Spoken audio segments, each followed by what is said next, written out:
I'd like to call to order the August 2023 meeting of the Hamilton East Public Library.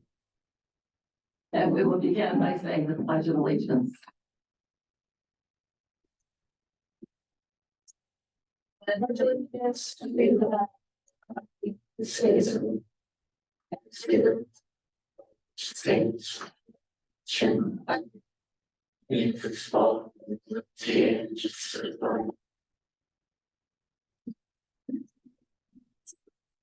Next will be a moment of silence.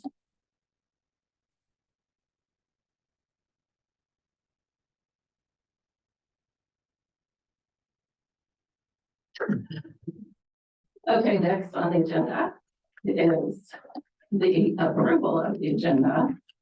And at this time, we can ask if there are any changes, which we already have a couple we'd like to make. So we're going to, in the interest of time, and since one of our board members has a family funeral to go to this afternoon, I'd like to move up on the agenda the board officers, which would be after the claims and warrants, and also the two components of the old or new business, which is the collection development policy and implementation, and the discussion of the Fault in Our Stars. So those will both be after claims and warrants. Second. Okay, I second. So all in favor? Aye. Opposed? Motion carried. Okay. So let's see, next. I'll accept a motion for approval of the claims and warrants, so we can move to discussion. It's the consent agenda. Okay. I'll accept a motion for approval of the consent agenda. Any questions or discussions on this? Okay, all in favor, say aye. Aye. Opposed? Motion carried. Okay, now we go to claims and warrants. I'll accept a motion for approval of the claims and warrants, so we can move to discussion. Second. Okay. So all in favor, say aye. I'd like to discuss, please. Oh, okay. I'd like to take a look at page 9. Thank you. Page 9. The accounts payable register 2 payments for legal services to Barnes and Thornburg in the matter of labor advice. One in the amount of $9,124.20. The second amount of $3,506. So can we discuss the nature of those expenses and how they came to be and who authorized them?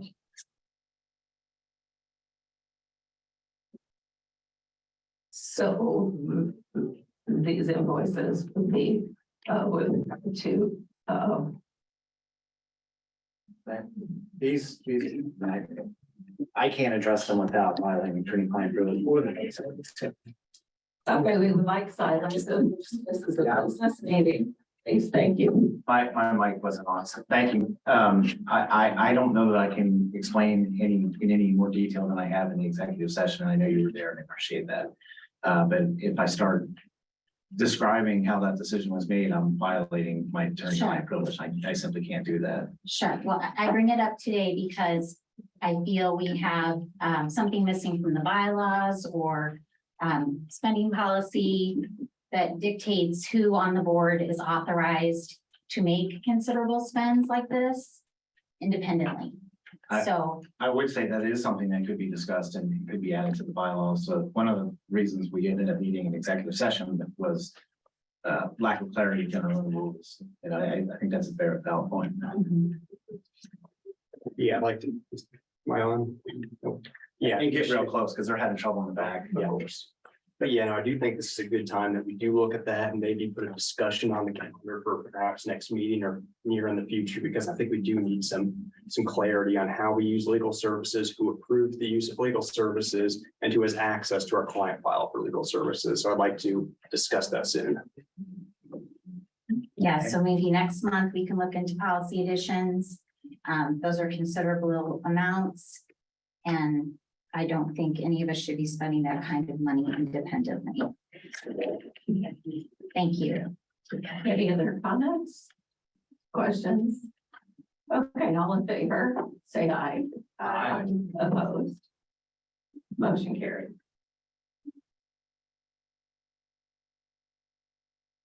So this brings us to the 2023-2024 board offices. The nominating committee met today at 2:00 and approved the following slate of officers to present to the full board today for approval. The slate reads Tiffany Dillison for board president, Craig Seavey for vice president, Ray Madeline for secretary, and Andre Nishka for assistant secretary, assistant treasurer.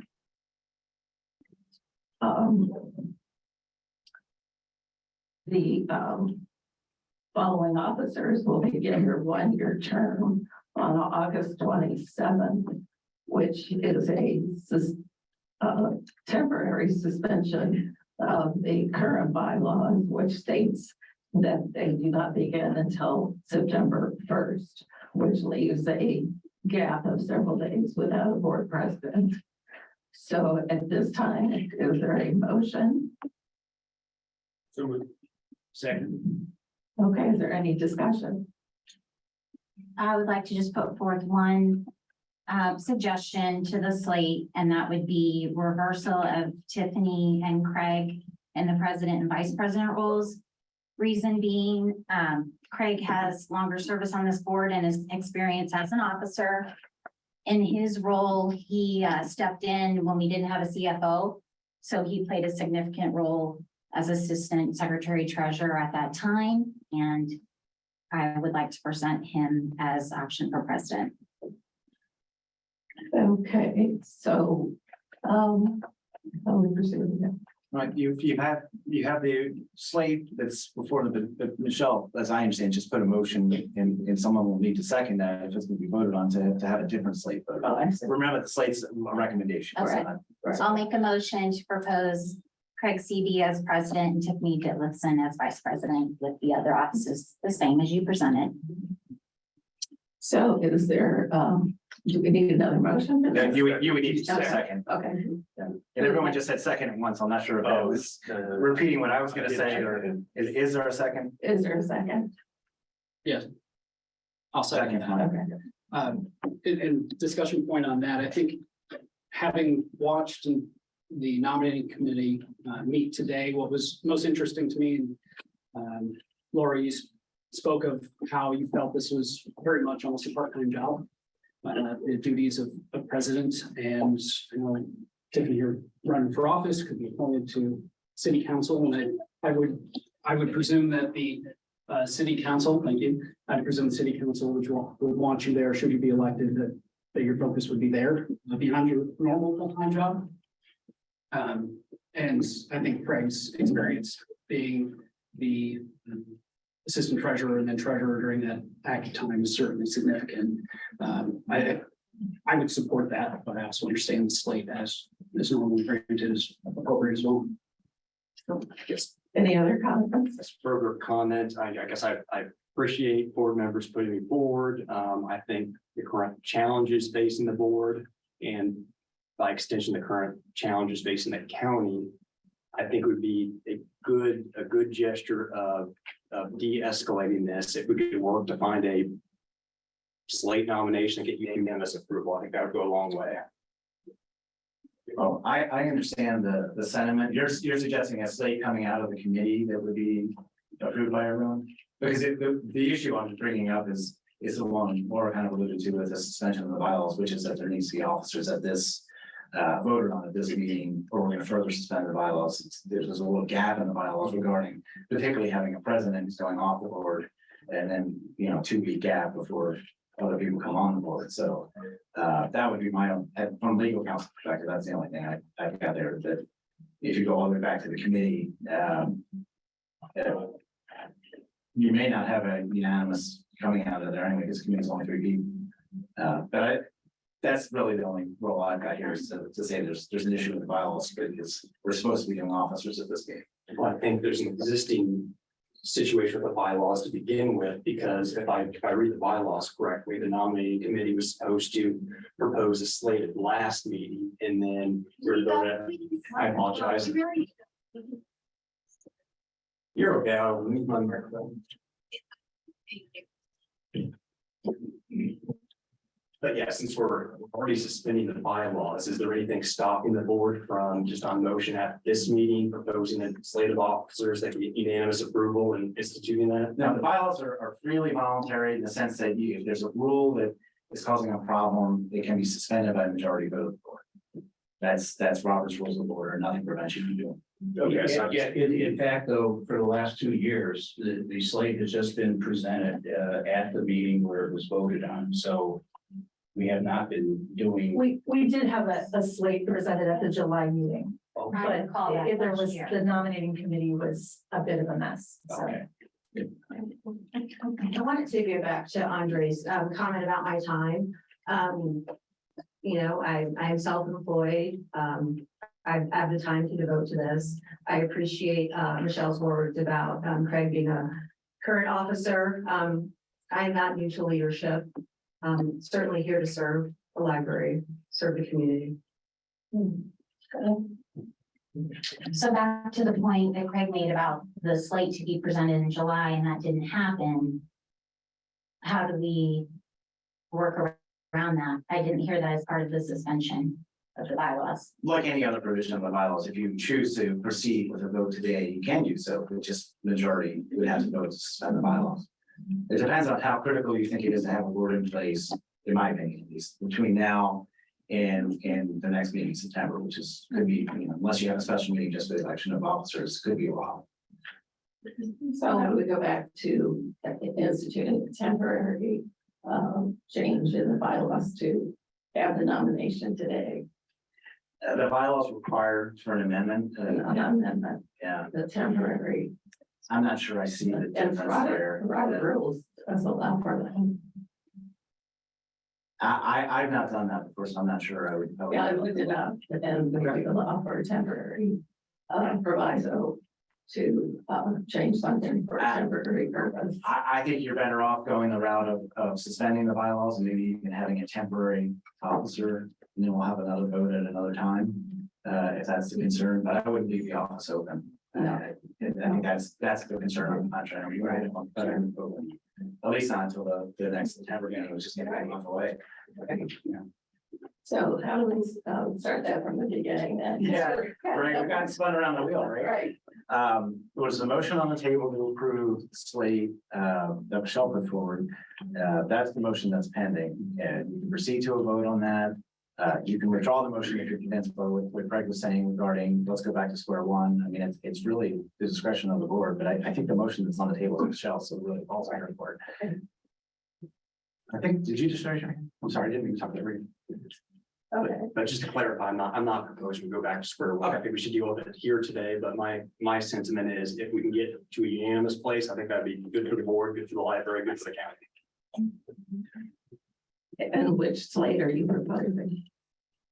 I mean, I already proposed the slate that the committee presented.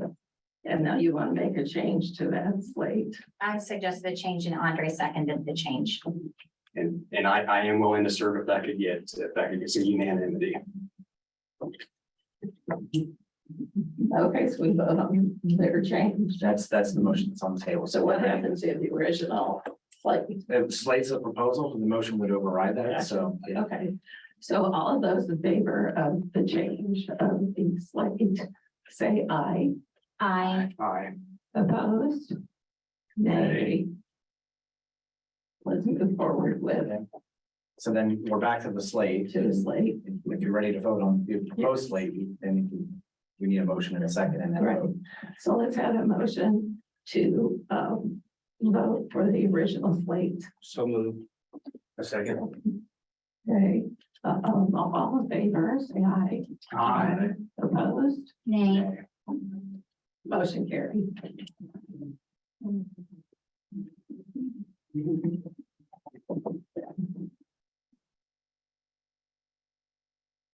Okay, next on the agenda. We have also moved up in order of the agenda, the discussion on the collection development policy and implementation. I'd like to present a series of motions related to the collection policy. The movement of fault of stars has precipitated in our community and elsewhere a discussion that has reached a level of vitriol where neither side is trying to listen to the other. We need to bring the volume down so that the staff and the board can hear the problems with the implementation of the policy and work together to find solutions.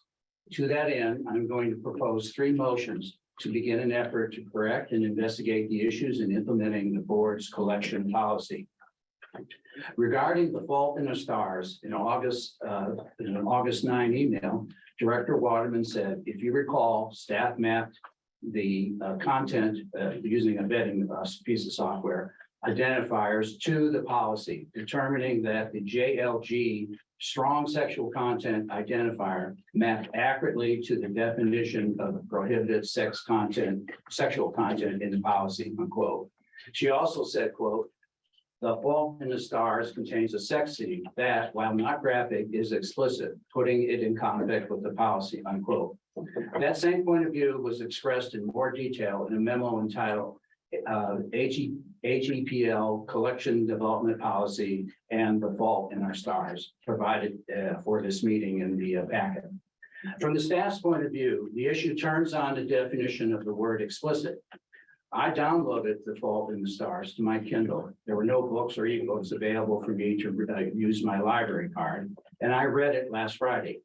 I will agree that it was explicitly clear that 2 teenagers had safe sex in chapter 12. But the policy says explicit description, not just explicit. I believe that The Fault in the Stars does not meet that standard of explicit description. Let me read the collection policy on written material and then a few paragraphs from The Fault in the Stars and see what you think. Before I do, if there are any children in the room, I would suggest they leave before I read the collection policy on written materials. It uses very graphic terms for sex acts. I knew there were a couple in the back, so everybody good? Okay. This is directly from the court. This is directly from the We collection. need for you to be quiet so we can go ahead with the business of this meeting. Thank you. Written material containing explicit description. This is from the collection policy. Written material containing explicit descriptions of sexual conduct, including masturbation, vaginal sex, oral anal sex, and use of sex toys, ejaculation, and sadomasochistic abuse will not be shelved in the juvenile, youth, middle school, and high school sections. So if anybody left, you can come back in. Now I'll read the passage from The Fault in Our Stars describing the sex scene. I want to remind or tell the audience that the boy in The Fault in the Stars, Augustus, had cancer and one of his legs was amputated above the knee, so he had a stump. Here's the description from the book. We were laying in our beds next to each other, everything hidden by the covers. And after a second, I reached over for his thigh and let my hand trail down to the stump, the thick scarred skin. I held the stump for a second. He flinched. It hurts, I asked. No, he said. He flipped himself onto his side and kissed me. You're so hot, I said, my hand still on his leg. I'm starting to think you had an amputee fetish, he answered, still kissing me. I laughed. I have an Augustus Waters fetish, I explained. The whole affair was the precise opposite of what I figured it would be. slow and patient and quiet, and neither particularly painful or particularly ecstatic.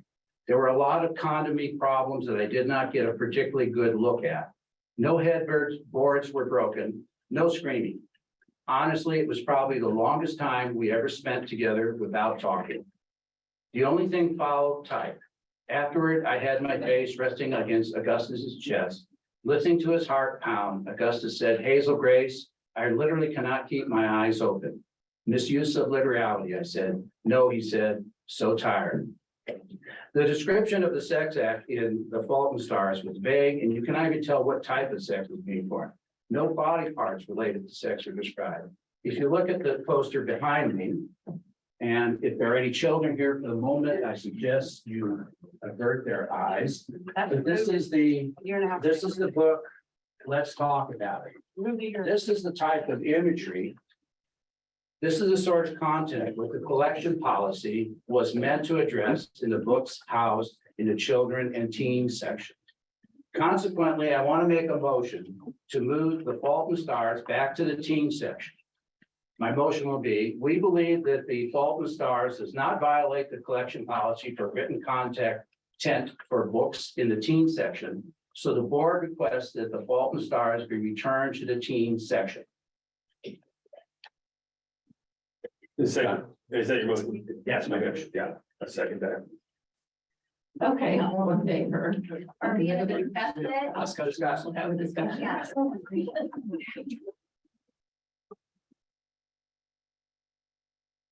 Explicit is defined in the collection development policy. Explicit is as defined, because I remember when TAC was here back in December, they suggested explicit. I remember saying, what's the definition of explicit? Their answer was, look it up in the dictionary. And that's exactly what Edgar did. I even asked which dictionary, because there's thousands of them. They said any dictionary. So that's what Edgar did. She looked up the definition of explicit. She placed it in the operational policy. And this board never took issue with the definition of explicit until now. The definition is not explicit, comma, description. It is an adjective referring to the description, which means explicit description, which would mean calling out specific body parts, describing the sexual act in great detail. That's why explicit was added, not just description. It had to be explicit, containing the part. Explicit description. There is no comma there. You cannot separate explicit and description. I wasn't suggesting a comma. I wasn't suggesting a comma. The collection development policy says including, explicit description including, and it lists some terminology. That does not mean exclusively those terms in terms of an explicit description. Am I right? I'm not following what you're saying, actually. I'm not following what you're saying, actually. I think I might be able to clarify. Let me know if this is what you're saying, Michelle, but I think, so we have explicit description of sexual conduct, and it says including. And I think the question is whether that list following is an exhaustive list. But I mean, we've got explicit, we've got description and sexual conduct. So we've seen the, of course, definitions that the library staff has put forward. And then we have to get to, okay, description. I think where Ray's comments go to, what is a description? And I think Ray's taking the position that it has to be, you have to describe the body parts, insert the actual sex, the actual sex act. Well, it probably hinges on how you read that, because of course, this is more than just an acknowledgement that sex happened. Conduct was described, whether how detailed that conduct that is described has to be. That's, I think, what the question we're looking at here. Is that what you're going to, Michelle? Yes, I'm suggesting that this list in parentheses, including the terminology you mentioned yesterday, is not an exhaustive list. So the explicit description of the sexual conduct does not have to include one of these terms in the parenthetical reference, because the policy doesn't state that. I think those were given, I think they are given as representative of the type of sex acts. And the fact is, if you started to describe the sex, even in this thing here, if they had talked about what they were touching, what they were doing, what their position was, that's different. This was just a very vague safe sex episode in the book, and there's nothing related to body parts or the sex act itself. So I think when we get to my next motion, I think then we can, if we want to revisit this and see if it needs more definition, I'm open to that. But I Could think we for hear this the other motions then before we vote on this one? Can we delay this motion until we hear the other motions? Because I think the issue here is with the policy. well, okay, well then I would like to say, I think the policy is clear enough for this particular case that we can make a decision, and then we can improve it if in what I'm going to suggest in the next one. This policy is clearly written. And that's the difficulty with the incidents that we've had. All of our discussion here has been about the sexual conduct, and we've blown past the profanity. We also have an appendix A, a very clear list of profanity. I too, Ray, I didn't have to go to my Kindle. I just grabbed it off my daughter's shelf. Because everyone else in my household had already read it. And so I took a tally as I was reading it. It's 25. I have 24 S words, depending on if you count. Some variation of the S word is The 25. derivations, which were- I did a Kindle search on that. There you go. And So we'll talk about it. 24 S words, 1 F, 2 Bs, and 3 As. And if you need to know what those are, just look at appendix A and go. And so the problem that I have then is the precedents that this board set in the discussion of why, when it came up, why a conversation about race, when it came back up under our reconsideration policy, when that came up, the way that we were reading the policy, the way that the board voted ultimately to move that, and way that I think Edra and her staff needed to read it, we were so exacting in reading it exactly what it said, that it was the plural, that it was buildings, that's what meant that it was repeated violence.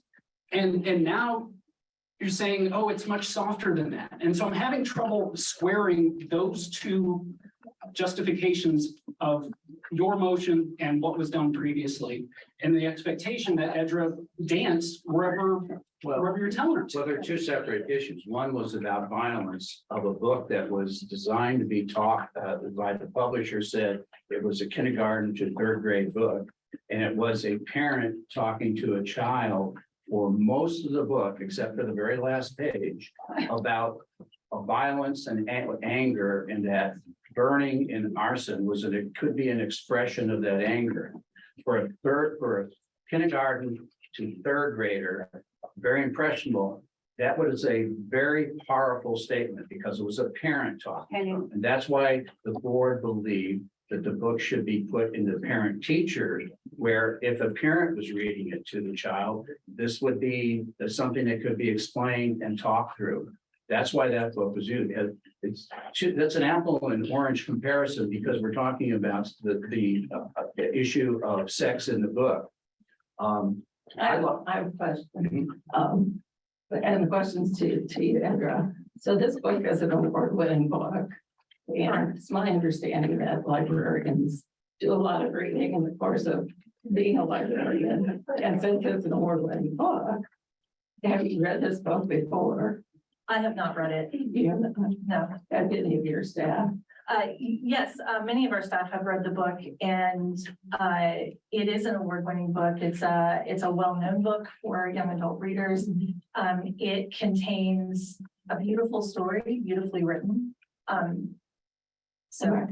So we had also talked in the course of implementing the policy, that there will be books that are borderline. That may go this way or may go that way. Correct. did that come into anyone's thought on this book to leave it where it is because it might be a borderline situation? So to answer that question very directly goes back to talking about what the words are in the policy and the discussion that has happened with this board over the last 8 months as we've been working to implement the policy to the board's standards. The definition of explicit that is in the operational response plan that was provided to the board in January, I thought made it very clear that what we were concerned about at the whole time when we were talking about this policy was how very broad the definition in the policy is. And this book is a great example because Ray, you read the book. Did you have any doubt in your mind that those two teenagers had sex? Was there any doubt in your mind? No. That is the definition of explicit that we are using. If it happens on the page, we move the book. Again, And there's been multiple, please let me finish my thought. There's been multiple times when we've had this discussion with this board where the concept of zero tolerance has come up when it comes to sexual content.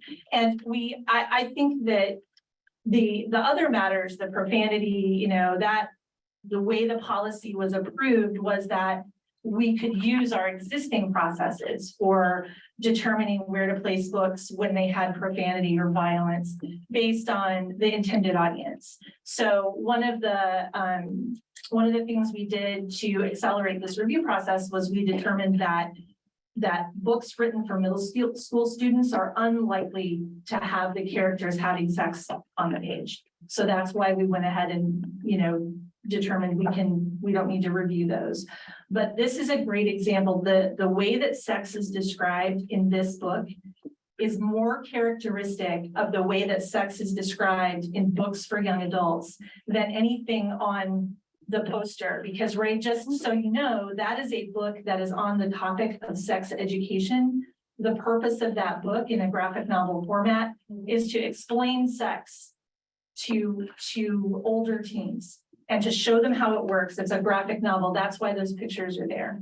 But we would not expect to see that in a novel written for teens. There is a continuum of descriptiveness and detail on sex that is in these books.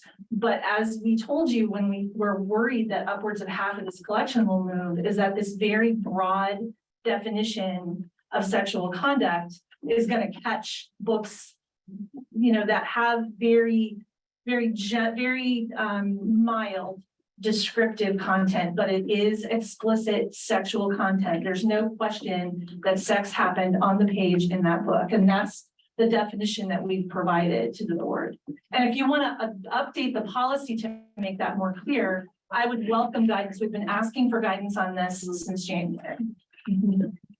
this is clearly one of the books I don't believe met the definition of explicit description. You can't separate those. So you keep separating explicit. Yes, it explicitly will say that they have had sex in the book, but there was no explicit description of the sex. How are you defining that though? Are you saying that, do we need to revise our definition of explicit to say a body part must be named? Because that's not what this policy says. Okay, that's a valid point. And I think that what I will be talking about in a few minutes once we move this book is. Can we change the policy first? No, I agree. No, we need to understand to fix the policy, we have to understand the problems in implementing it. And to do that, once we understand the problems in implementing it, then we can go back and fix the policy language. Reverse. I disagree. Right, it doesn't mean that you move it first. We don't have, this is, and I understand this book is subject to a couple requests for reconsideration. Procedurally, I don't know why we're discussing this book other than a basis about why the policy should be changed. Yes. Well, that's a good point, and eventually we'll get there. But if you change the policy and you start running it again, and you haven't addressed any of the other issues and problems, You're just gonna go in the cycle. But- So, but excuse me, Sorry, I'm speaking now. yes, you are. I interrupted, I'm sorry. So thank you. The point is you can't go fix the top level until you understand what the bottom level from. Your staff, the people you have hired, you have a lot of experience. You have collected data from the vetting software. You now know where books are sort of being tagged to be moved and when they're not.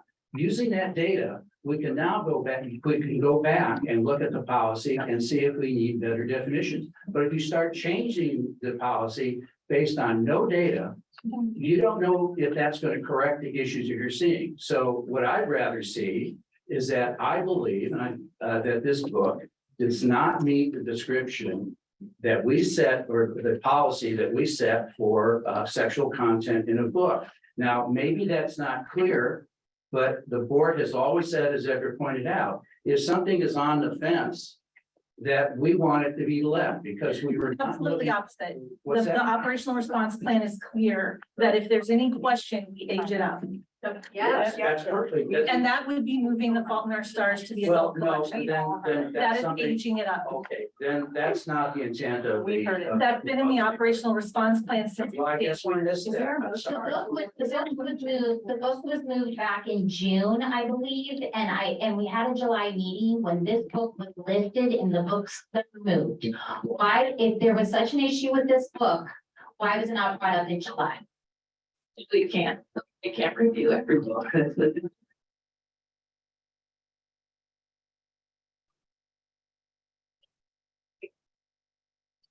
It's looking obvious. When it was moved in June and reported, it was moved in June, reported as moved in July. Why are we talking about this specific book today?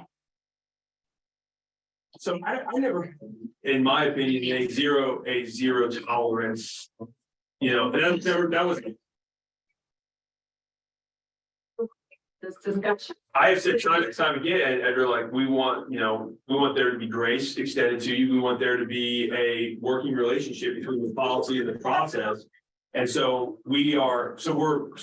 I've never gotten that sense from any of my fellow board members that there's zero tolerance for these things. I think what we're asking for is like, hey, help us define the process so that the intent is to keep graphic stuff like this out of the teens and kids section, because I think we all agree there has to be some standard. There has to be some standard if what goes there. So no standard at all, apparently some, but yeah. So what I would say is that the board's prerogative is to set the policy, and I have been clear about that from the day one, that I understand that it is your role and your right and your responsibility to set a policy that we then follow.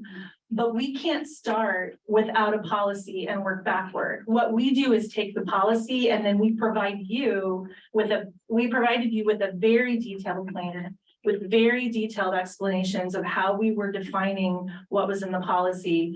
And then we move forward. I don't understand what we're being asked to do in this working backwards thing. Yeah. So it's what I need is if the intent is that a body part has to be described, then we will go back and revise how we're viewing these books, because I'll tell you, we're gonna have to move a lot of stuff back. If what you want is a description of a penis or a vagina, to say that is explicit vaginal sex. And I apologize if there are any children in the room. Okay, so what I will do, let's table not that motion, and move on to the next one, and I think that will clarify things a little bit. Yeah, because, give us a clear policy and we'll do our best to Well, implement it.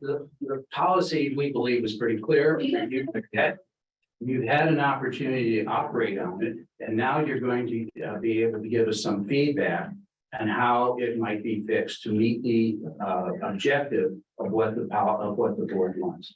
So let me move on then. We'll table the first motion. This next motion will propose a pause in doing book reviews under the collection policy and start a review to improve the criteria used in the review process. Ray, I beg pardon for interrupting. I think procedurally, the motion has to be withdrawn as opposed to. I will withdraw our motion. Thank you. I used it for the minutes. Okay.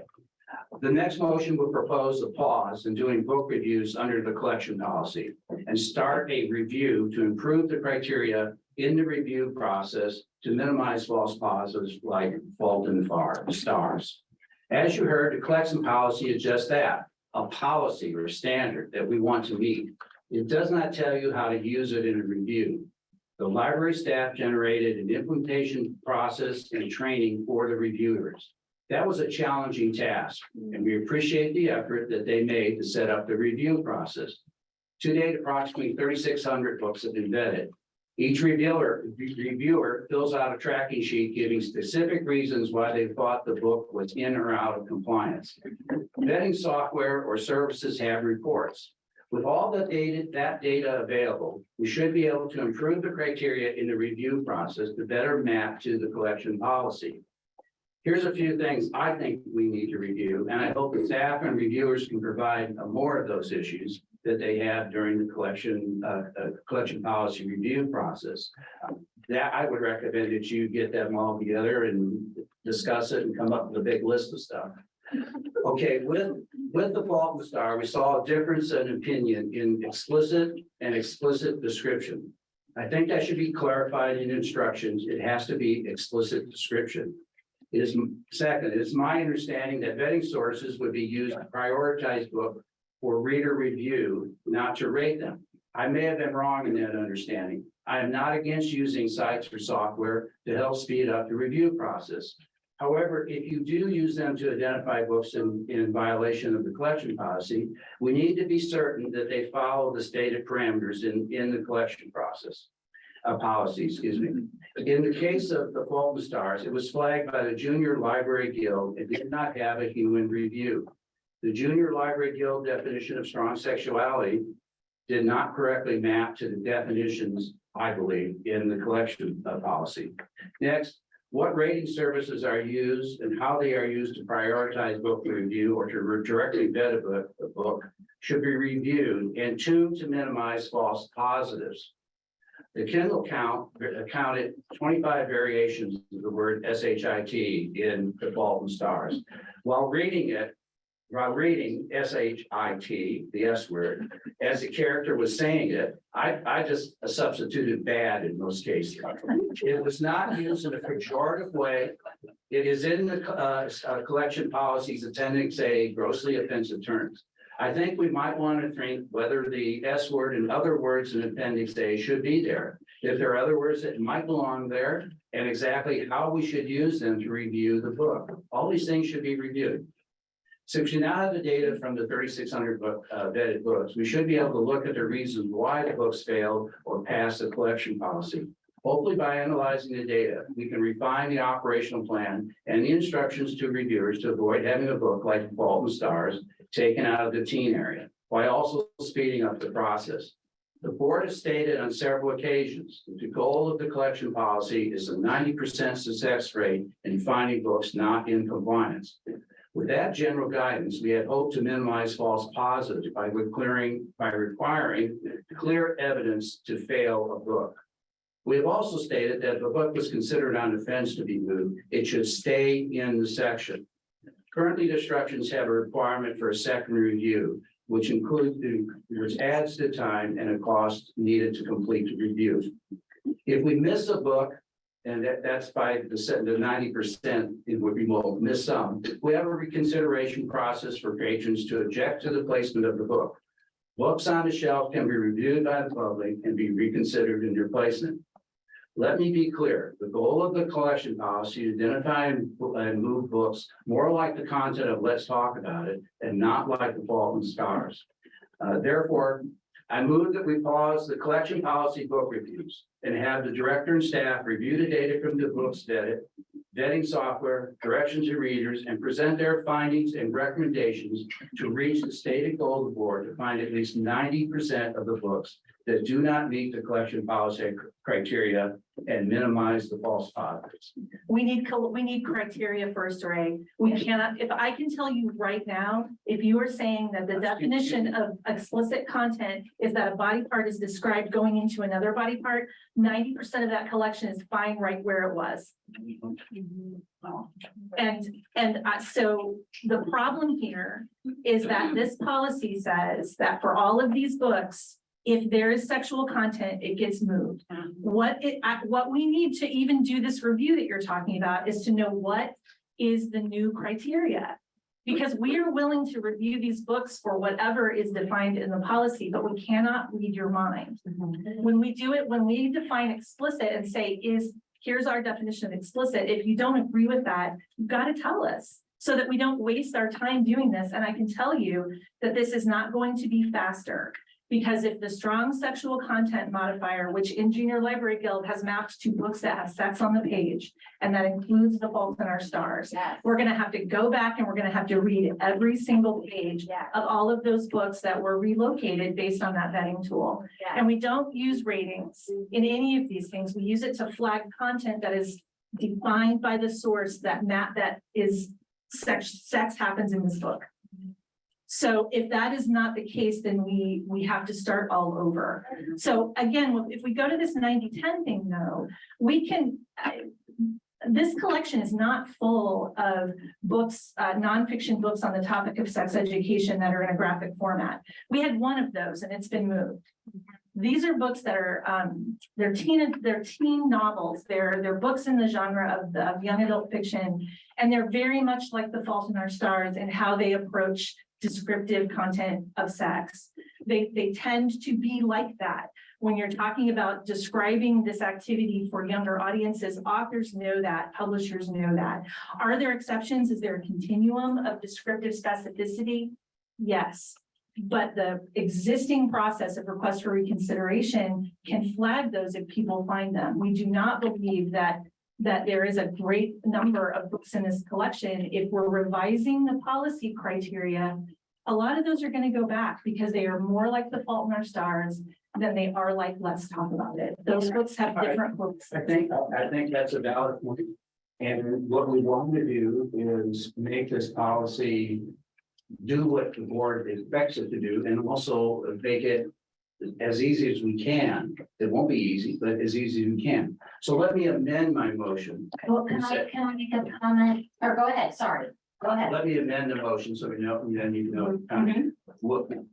And I would add to that motion is that we would like recommendations from the staff on language changes to help clarify and improve the policy. We need to better understand the goal of the policy. So, And the board needs to articulate that. so I, as I heard the motion that Ray was making, and I appreciate this conversation because I feel like this is one of the first times that we've ever really collaborated and are working toward the middle. Because as we've gone through this for the last 8 months, I think we definitely had people dug in on their corners. And I feel like we're approaching the middle. But Ray, if I understand the beginning of your motion, was to pause the collection development policy. Yes. And it sounds like we need to have some more conversations, listening to people. So if, I don't think I can amend your motion, but it certainly sounds like we should probably pause what we're doing right now and let cooler heads prevail and have some kind of conversation. I don't know, Mark, if that's an executive session or if that's us coming together at another board meeting to have a conversation. But I certainly think that. I hate to say it because I understand where you're coming from, but I don't think an executive session is possible just to talk about the policy. Okay. There is a possibility of appointing a subcommittee. Okay. That would have to be done with open meeting. We've had special meetings in the past about the collection development policy that were public in nature. In executive session? No, not exactly. Special meetings you can that were discuss it. So as Tiffany said, I agree with the collaborative nature. We cannot place the onus on the librarians and on EDRA to rewrite this policy. It's more collaborative with Edra and take responsibility and accountability to rewrite this policy as the board. So agree? So, I- so can the motion be amended to say that we pause the collection development policy and then re-engage on this conversation? If Ray's the one that made the motions, yeah, he can amend. I agree. I agree with that. I think what we're different here, first off, I want to be very clear. I'm not blaming the staff. Already says that it was a difficult job to do. And I'm a data-driven person, worked in aerospace for 35 years. We base our decisions on data. So now that we have data, you have a data set to talk from, you have, you have, and you can be able to make recommendations to the policy wording or implementation of it. I'm willing to have that. So I will amend it to say that both review the implementation policy and provide comments on language changes in the collection policy. I don't understand what we're reviewing with the implementation. Are you saying you want us to review whether our definitions are accurate? We can't do that without. No. Okay, the board does not know. The board does not know how books are being. Claim motion made. Yeah, I think so. Alder, I'll recall my so motion. let me make a motion. I'll let you do it. Motion that we pause the collection development policy until we can have an additional meeting to discuss it. So And I do I have, need a second. I will second them. Second. I just have an operational question. If that's okay. Let us get this motion through. But it's related to that. If there's no collection development policy, we can't do anything. We can't put new books on the shelves. We can't order. We can't do anything if there's no policy. Fantastic. I will amend my amendment. To suspend that I section. would like to suspend that section of the collection development policy that deals with reviewing materials until we can have a meeting to hash this out. I think this is the closest that we've cut the collaboration in the last 8 months, and I'm really happy to have this kind of conversation. So that's my motion. Second. Is there further discussion? All in favor, say aye. Aye. Opposed? Motion carried. So just to clarify from an operational standpoint, so there is a paragraph in the policy, I should ask you your motion, that relates to placement, age appropriate placement. Are we suspending that until we figure out? Yes. Because we already make. So this let decision. your readers know that, I guess. Okay, they we'll are probably paused. pause them, yeah, Yes. and we will go ahead and do our work the way that we always have. And the reconsideration policy is that the reconsideration process is still in the policy. So if anybody finds anything in the meantime, we can put that through it. Okay, Thank you. thank you. Yes, that's what we want. Okay, let's move on. I'm done. Okay, great. Okay, next up is the finance committee report. Craig Seavey, assistant secretary treasurer, will now give his report. Thank you. One moment. I've got to navigate to it. All right, so the finance committee, we met on August 10th. One community member, Keith Starling, attended the meeting along with Mike Reuter, Edra, and Laura Brock. Laura presented the proposed budget for 2024, with review of each category and summary of the increases for each category. The total 2024 budget is $20,394,322 across all funds, with the overall tax rate projected to decrease from 0.0522 in 2023 to 0.048 for 2024.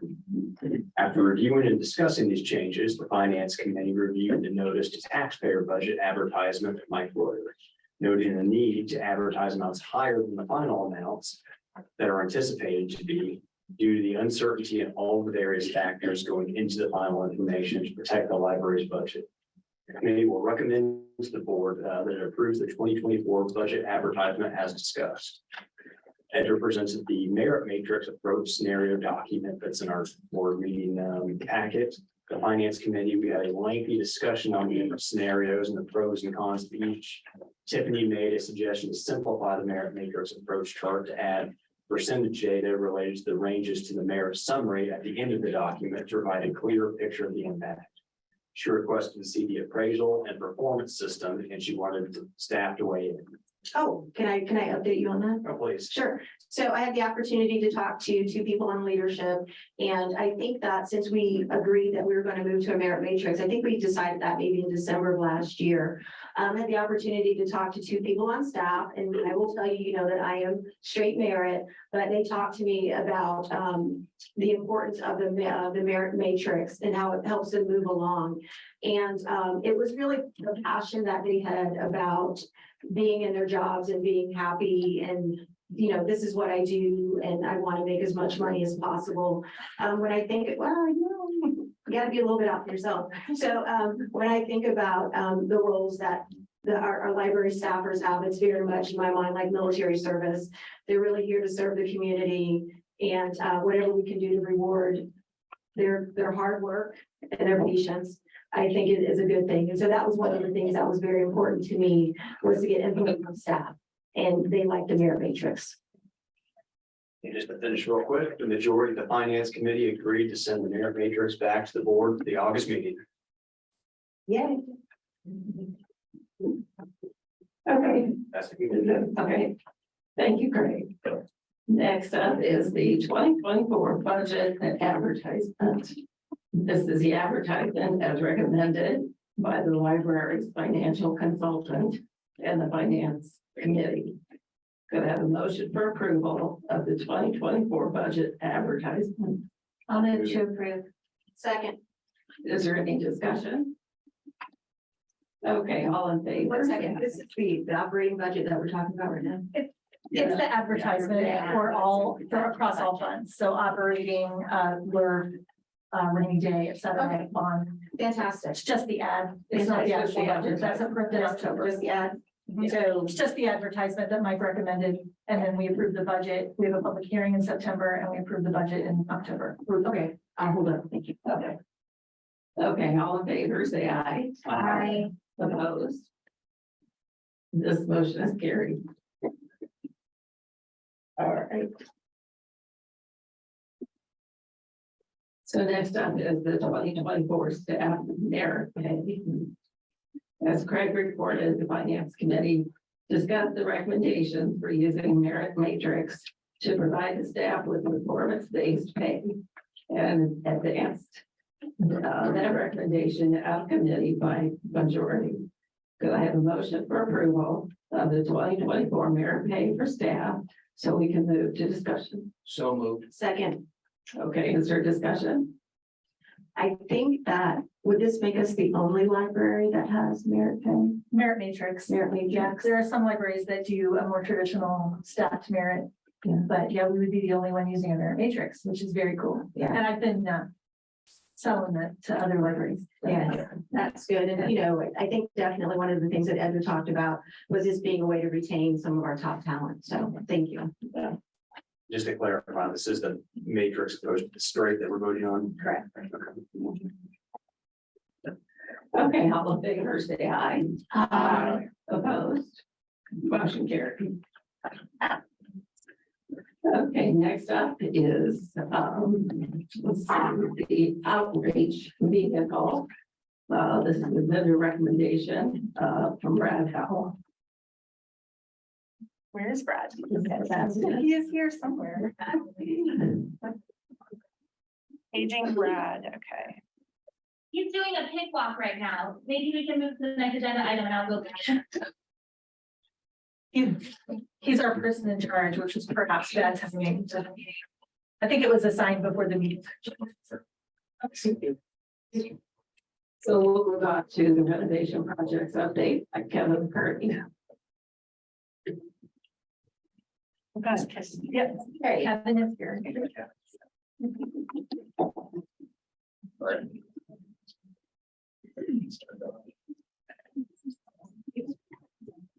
Is that what? No. All right, right here. Green, can you hear me now? Yeah. You're awfully tall. Fine, I'm tall. Thank you, everybody. I think you all have in your packet the current update. Just a couple of quick reminders. We're generally on the schedule that's been discussed previously. So right now, looking at the Fisher's exterior work being done in November. Probably finishing up punch list in December, which again, we'll discuss last month. Here at Noblesville, the plan is really April, May of next year to be finished. And again, a lot of that work is focused on upstairs with the Crossroads Discovery Center and the teams. The rest is primarily a finish refresh. So shouldn't have a significant an impact to patron experience here. With some of that finished work that's going on, it would be areas of the library kind of piecemeal completed. Other than that, there aren't any major issues that we're running into. It's the typical on any construction project, is coordinating as things come up and as needed. And in terms of budget, there haven't been any major unexpected changes to the budgets that's been presented previously. We have executed a few change orders, but those have been on the wall for a couple of months. So there's not any big concern for a swing in budget that we've been discussing. And with that, I would just take any questions. I think it's awesome how far we've come, because over the summer, it was very much like this is never going to end. So thank you for your leadership on this project. The end is in sight. Thank you very much. Appreciate Thank it. you, appreciate it. All right, is Brad back? No, okay. So next we'll move to the director's report. Thanks, Laura. So we have a presentation on our micro libraries initiative next. And our Director of Access Services, Anita Snyder, is going to be presenting that. She is walking to the podium now. Good Sorry, afternoon. Hello, thank you. Can you hear me? Is it Not really. You might want to hold it. turn it on first? Thank you. So good afternoon. Pull it out. Hold it. Hi. My name is Anita Snyder. I'm the Director of Access Services. And, you know, if you're anything like my family and friends, when I told them I was promoted to be the Director of Access Services, they're like, oh my gosh, that's so awesome. But what is that? So just really briefly, and this will give you a little peg to hang on your micro libraries information on. So in brief, let me pull up my notes here. So access services is basically kind of what it sounds like. We're giving people access to library materials that they need with as few barriers as possible. So basically, once an item is returned to the time it's checked out again, that's our department's job. So, and we try to put lots of systems in place and workflows to make that as quick and efficient and effective as possible. So being the innovative folks that we are here at HEPL, we thought, well, how can we break down access to, or break down barriers to access for people outside of our four wall? And that intro to home delivery service. And home delivery service has been something that HEPL has offered for many, many years. It has just become a part of our department in the last year. And since then, we have made it from one staff person making all the deliveries to one staff person overseeing some volunteers who make the deliveries. So if people are unable to make it into the library for whatever reason, they can do curbside pickup or they can do home delivery. So we're, providing access to materials. So through his home delivery experience, that staff member made some really cool connections with assisted living homes in the community. And so we're going to pause the access services explanation, hold on to that thought. Assisted living relationships. Now we're going to jump over to micro libraries here at Hamilton East Public Library.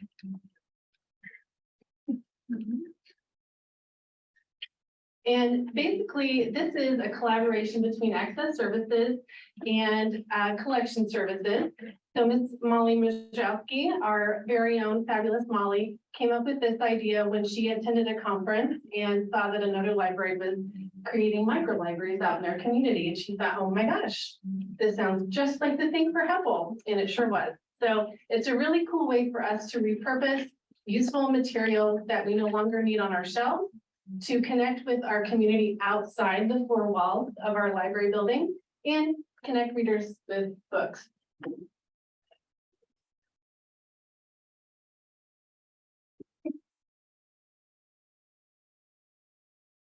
All right, so we partner with locations in our service district. We try to target spaces or locations that serve residents who may not otherwise be able to visit our Noblesville or Fishers branches. While the partner locations do need to be in our service district, anyone can utilize the materials that are found at these microlibraries. And we currently have 4 HEPL staff that are involved in the implementation of this project. So we repurpose useful materials that we no longer need on our shelf. For instance, popular titles, when they first come out, we need numerous copies of those titles. As time goes by, we don't need all those copies on the shelf anymore. This breathes new life into those and gets them in the hands of more people. So again, breaking down barriers to access using the materials that we have. So we can guarantee that the materials are in really great condition. We don't put anything out there that we would have normally recycled, but we do provide shelving units, or the partner location can do that. And we have some examples of that coming up. And we can utilize, the shelf that the partner location already has in place. So we install kind of like an initial installation where we come and set up the bookshelf or clear out the bookshelf that they already have. We set up a recurring schedule with them so that we can come back and restock and take note of what's being checked out and kind of make the collection fit the needs of the site based on that. So the books can be used in-house at the location where the microlibrary is installed, or they can be checked out, checked out in quotation marks, because you don't have to have a library card. Some of the sites that we have a sign out process. Some simply let people take the books. We have an expectation that they will get returned, knowing that that may not always be the case. So we currently have 5 locations and we're super proud of that. One is at Prevail, one is at Nature's Point Preschool, Hamilton County Sports Complex, and then you'll notice the last 2 are assisted living facilities in our community, thanks to our home delivery employee and his relationship with those places. So this is at Northridge, assisted living facility. It's at 146 in Allisonville Road. And it's nicer than my house. It's so beautiful in there. And these are built-in bookshelves that they had. And we were able to provide them with a lot of large print material, which was something that their residents couldn't get their hands on. Go ahead. Yeah. So here's a little quote from their activities director about the microlibrary program and its effect on their residents. So the residents are obviously really enjoying the microlibrary collection, especially those who need large print. They weren't able to read before. So having over 150 large print books as part of their microlibrary, they're able to have something to read. And mission accomplished. We're really proud of that. And then the Hamilton County Sports Complex. This is kind of a unique venue. A lot of kids are there after school. And they're there after school, so maybe they can't make it to the library. And there's kids from all over the place that are there. And so this is mostly children's books and it gets a lot of views and we're super excited about that. Okay, this is Heritage Woods. This one's an assisted living facility at about 146 and 37-ish in there. Again, it's nicer than my own house inside there. It's gorgeous. They had a beautiful built-in library to start with, so we were able to stock it with lots of, they requested large print and nonfiction and some DVDs. And then there's, this one's like a 2-in-1. Their memory care unit also has a microlibrary in it because those residents aren't able to access this one. So technically have 6. And then a little quote from their activities director. The books are being used. Yay. A lot of residents are utilizing the microlibrary. They love having so many choices of books to read. Not a day goes by without a resident picking up a book or something new to check out from the collection. So again, mission accomplished. And this is our little, oh, I'm sorry, that's really blurry, but it's a little bookcase that we have set up at Prevail. Lots of Spanish content is in that little microlibrary. And then this is the Nature Point Preschool. The director gave us a nice little quote, and this is something she turned into her board regarding the microlibrary and its use. I won't read all that to you. You guys can read. I'm really proud of you for that. So they just love it, and they can't say enough good things about it.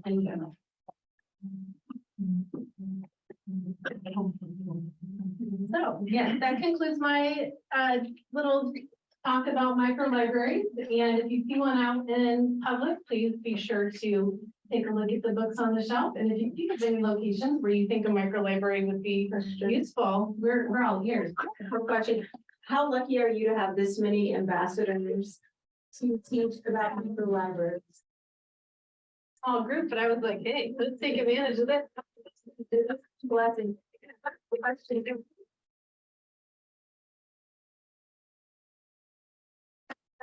Questions is, at an early meeting, we had somebody from Britton Falls. Britton Falls come and ask about microlibraries in that northeast corner of Fishers. And I'm not exactly sure with all those locations, but is it possible for us to do something up there? I know they do have a clubhouse. Anything's possible to look into. So Britton Falls, is that a neighborhood? It's our Del Webb community. It's 55 plus. It's in the northeast corner. I can put you in contact with That would be somebody, fantastic. because there was just lots of interest. Yeah, in having something. we love that. They And a want- lot of They want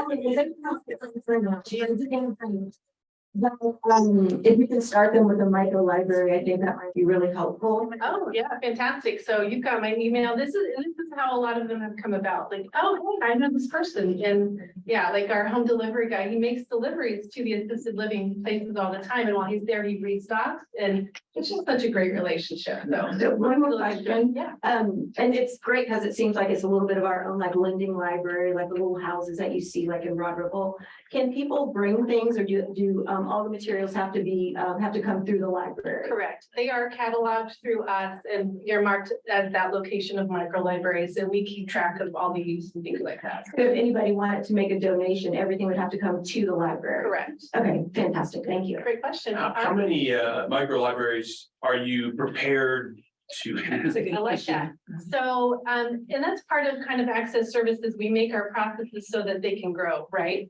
And that remains to be seen. That we don't have a cap at the moment. What does it cost per, you have already said that. That's a good question. And since we've already had the books in-house, it's very, very minimal, because like the last 3 we installed, they already had bookcases. We literally just had to show up. And you may have recognized those bookcases as being from IKEA.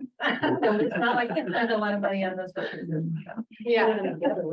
So, great question. Anybody else? So for now, you're not limited by budget or anything like that? No. You Okay. know, once we reach a capacity where it's getting hard to really circulate quality items, then we might have to take a look at how many micro libraries we can afford, but we're not there yet.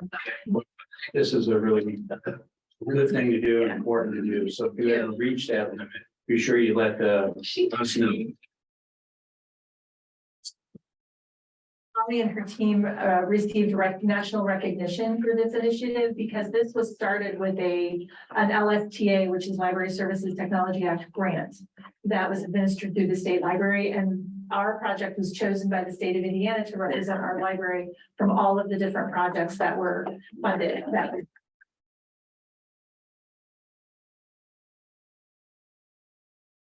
It's a great presentation, Edgar. We did not start with a spotlight. Yeah, we did, and we thought that the micro libraries could replace that this time. That's good. Thank you, Anita.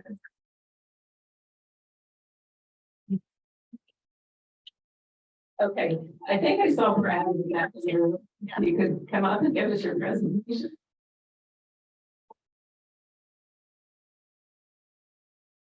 Thank you. I am sorry. I was doing a pick round, which means I'm the person in charge this afternoon. So I apologize that I was not here. So when you guys are ready. So do I need to use the microphone? Probably for the people. Okay, yes. All right. I know there's a full agenda. I know there's a lot of people who want to speak, so I'm going to try and move through this quickly. If you have some questions or if you want me to slow down, feel free. to have me do that, but I'm excited to give an update on our outreach vehicle. We have selected a vendor that we're bringing for the board, and we're excited to move forward. So most of you know that our outreach visits have gone up significantly in the past few years. We are more present in the community than we ever have. Micro libraries are a prime example right there. But they have gone up, so we decided there was a need for us. You can go to the next slide. I'm sorry, I should have told you. That we needed to secure an outreach vehicle. So we reached out to Michael Swindrowski. He is one of the most well-known consultants in the United States, very well respected. So we secured his services. He met with library staff and just kind of going through the whole process of what we've done so far. Our librarians met with him. They gave him what we need, how we can best serve the needs of our community. And he took those ideas. I brought them back to the board. And then the board recommended that I visit some other sites in the state of Indiana, which was really great. I went in northern Indiana, southern Indiana. I found out what we needed, what we really didn't need, and those visits were really helpful. So we were able to get the RFP, and the board approved that. That was sent to 7 different firms around the United States, and we received 3 different proposals. One from CAD, one from Farber Specialty Vehicles, and one from Tech Ops. So we received those on July 1st. And at that point, we kind of paused. I probably could have brought a proposal to you in July, but we wanted to get this right. We wanted to take our time, and I'll be honest with you, July is kind of our crazy month for outreach. We're out in the community a ton. So, but Michael and I really wanted to look at these proposals, digest what's in them, find the strengths, find the weaknesses. I had a ton of questions. I'm sure he's sick of me making phone calls to him, but you know what? I want to get this right. You know, we need to make sure. I'm a frugal guy. Everyone knows how cheap I am. So, you know, if we're spending good money, I want to make sure we're getting what is the best value for the community.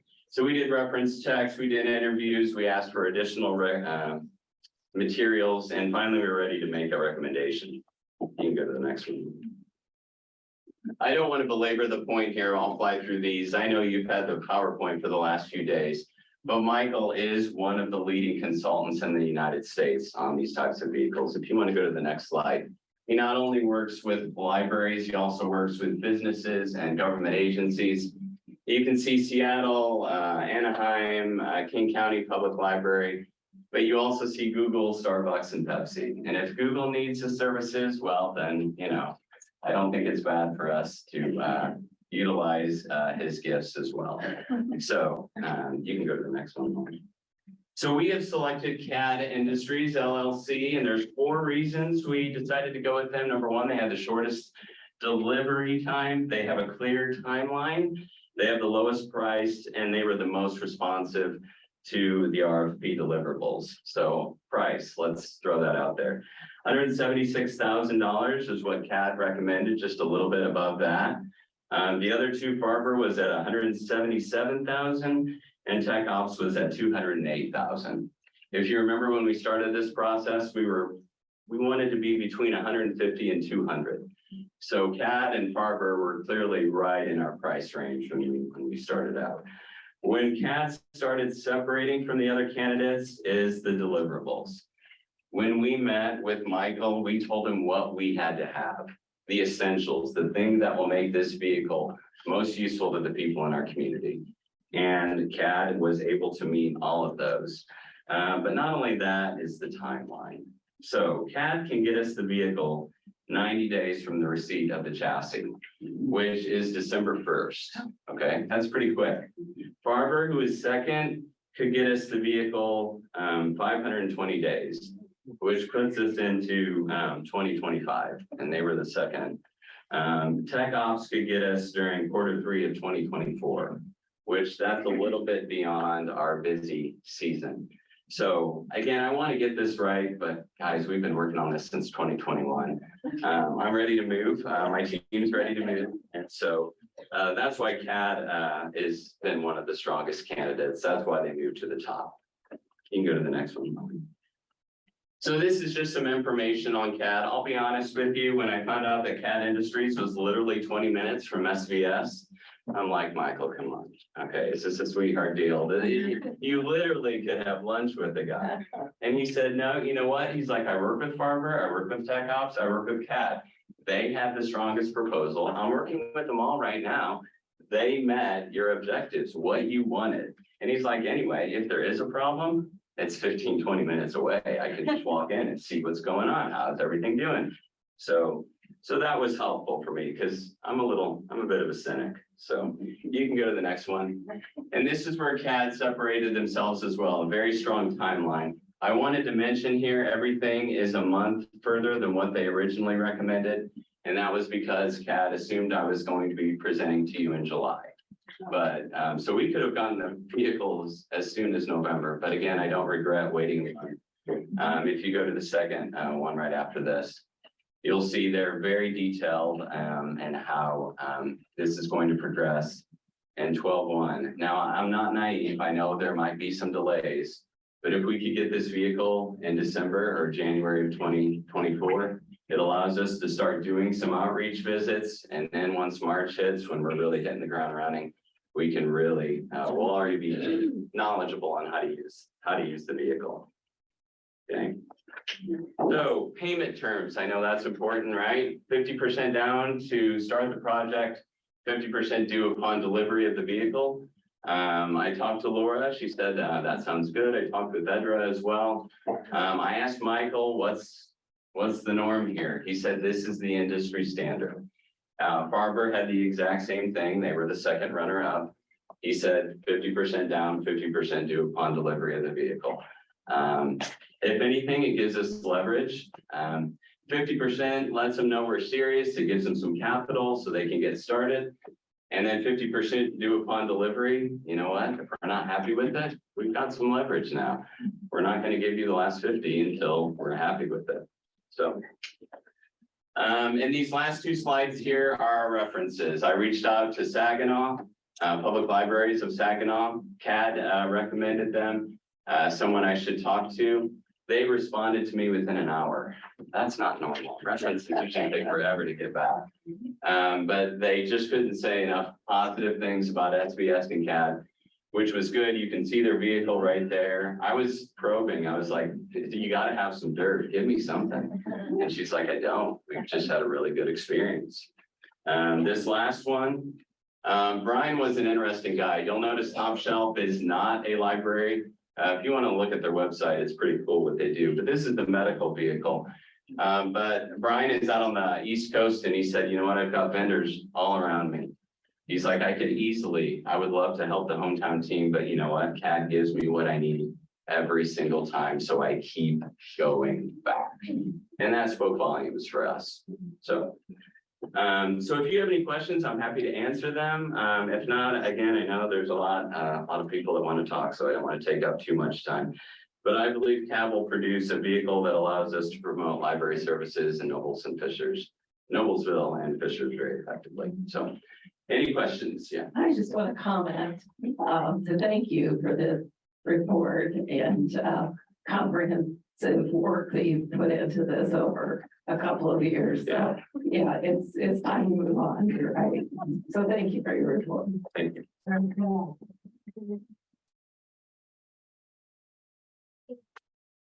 Like you said, frugal, taxpayer resources and thorough. And just a quick question, where is CAD? CAD is based out of Wisconsin. Michael is also, it's in the Milwaukee area. Okay. Mhm. Okay. Yeah. So if you need to get up there and check on things, you can. Okay. You pay your mileage, right? We talked about this. Right, and if given the opportunity, I think I will do that. But I am very confident in Michael's skills as well, and knowing that he is so close to where the CAD offices are certainly has made me feel a lot better about it.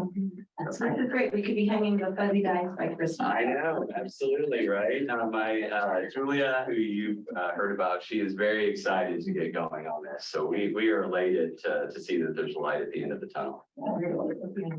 Thank you, Brad. Thank you. Okay, so can I have a motion to approve? All in favor of approving project, say aye. Aye. Opposed? Motion carried. Okay. Let's see. Question. Yeah. that's gonna happen. Okay. Edgar, do you want to comment on the project? Progress report? So I would like to say that, I would like to take this opportunity to talk a little bit about the CRDC. The Crossroads Discovery Center is really starting to come together.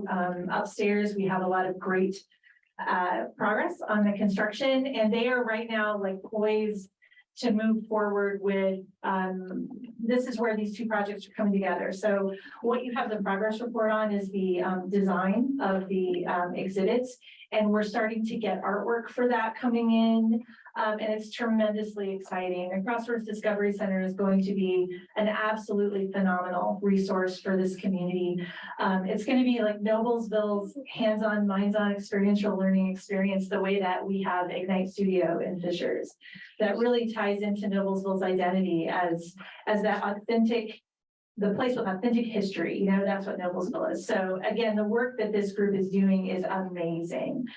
One of the things I'd like to point out is you may have noticed that the progression on the project went from 19% last month to 20% this month, but that really doesn't reflect where the progress in the project truly is. There are a lot of pieces that are nearing completion that we don't count in that percentage until they're actually fully complete. So we anticipate once all of those design elements are really wrapped up, that's going to move a little more quickly. The other thing I'd like to mention is that speaking of travel, Caitlin is going to be traveling to Boston to get her eyes and hands on this equipment before it's finalized to make sure it's doing exactly what we want to do. And she's taking the opportunity to make appointments with some museums and makerspaces in the Boston area while she's out there for this. So it's going to be a really great learning trip for Caitlin as well. So that's coming up in November. Oh, good. That's great. And the website. Oh, and website design is progressing. We are still on time and working through some of those final kind of images, designs like that. What's the schedule again? So I can't remember offhand. I think it's this, is it, What does it do? This fall? it's this fall, Like October, November? probably like October, November, definitely by the end of the year. But we're hoping October, November to get that going. I have a question. I know we kind of went through the director's report. I was reading there about the teen advisory board. Is there ever any notes from their meetings? We don't keep formal notes for that. The teams get together and they talk about books and programming and what they'd like to see, et cetera. Okay. And I guess if there's something that we need, they will let us know. Yeah, a lot of that informs the programming that the teen staff do, and all of that is we part of the budget that we will be approving in October includes pretty significant programming funds for the library as a whole, and that's awesome. We also have a great friends group who, if we have a specific project or a need, they are often very interested in funding that. Just lots of books. See, you're supporting the friends, which supports the library. Yeah. And then also the director's report, you talked about David Highway, like changing roles. Yes, so as many of you may already know, David just did his like umpteenth Hamilton County Leadership Academy retreat, where he always goes and he tells the squirrel stampede story, which went a little out of control my HCLA year. Some of my class got a little obsessed. But David, with the CRDC coming online at the end of this year, we've really, we talked with David and talked him into really being history forward in his role there at the library. So he's going to be our history programming expert as part of the CRDC. He's still going to do cataloging, which is what his job is now for local history documents and books. But yeah, we're really excited about him really pivoting into more officially that programming forward role.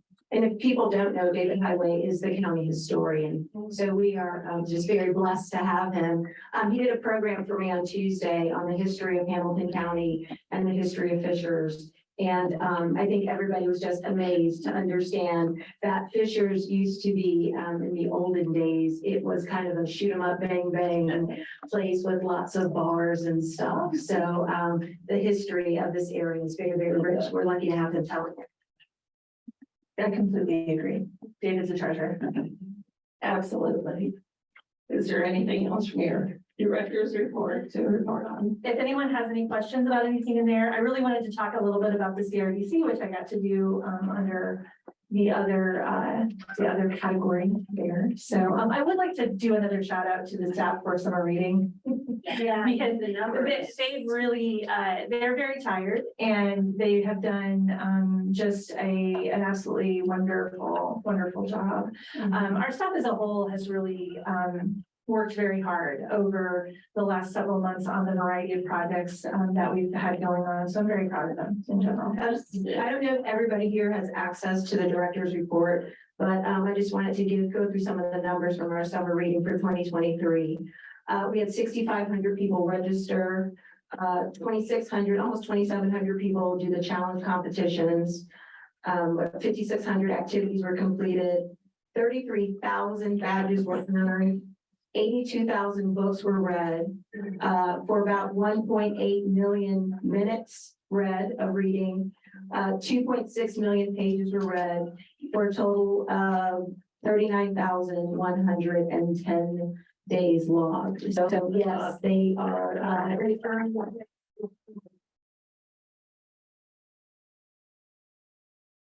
That's excellent. It's a good program. Okay.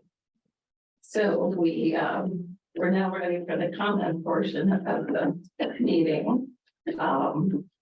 We have provided handouts to remind everyone what is expected during this meeting. Please keep your comments respectful and do not address board members or legal team or staff individually.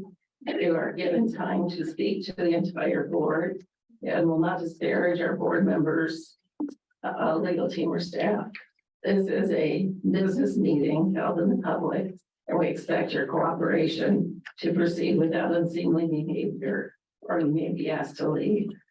We also want to include with that the audience needs to remain silent and not talk among yourselves, because that's very distracting for people sitting around you. And we've had complaints afterward that people didn't appreciate the audience having conversation while people were trying to make comments. So if you need to have a conversation with someone, if you could just go out in the hall for that part. So we have over 40 people who signed up. And with that in mind, I think we need to reduce the time on their speaking. Now, our policy says up to 3 minutes. I think we could consider 1 minute. Wow. That's pretty extreme. 2 minutes. 2 minutes. Okay, we'll do 2 minutes. And then also, if people have written comments, if they want to leave them with us, that's fine too.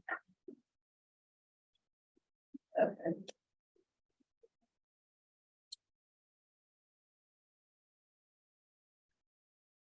So we're going to try to do this in the order that you signed up. Well, the first one would be Brad Savinsky. Savinsky. And if you could just state the city where you're from before you speak, please. And do we have the timer set up? It's here, sorry. Okay, thank you. Sorry, my name is Brad Sawinski. I'm here to give praise to the director and his staff. Can you state the city that you're from? Oh, from Alexandria, Indiana. But I do have a card here too. I am here to give praise to the director and the staff for what they've had to endure. I'm the youth manager at the Alexandria Monroe Public Library. I hope the Hamilton East staff knows that you have support from surrounding libraries. The library board should work as a unit for the good of the community as a whole, not just with those whose values line up with yours. The attendance should never be this high for a library board meeting, and it is solely because of the actions of the board. The library is not a political entity. is dangerous to me that any member is driven to their decision based on whether or not they're in the majority. Earlier, I heard a board member suggest that, basing a decision or basing a policy change on no data is a bad decision. That is, in fact, just what you guys did when you implemented the new policy based on one graphic novel and anecdotal evidence of kids finding pornography in the shelves. I urge the board to reach out to the director for a list of workshops and webinars to help them with public transparency of legal fees and to better understand the expectations and also the limits of their position. Thank you.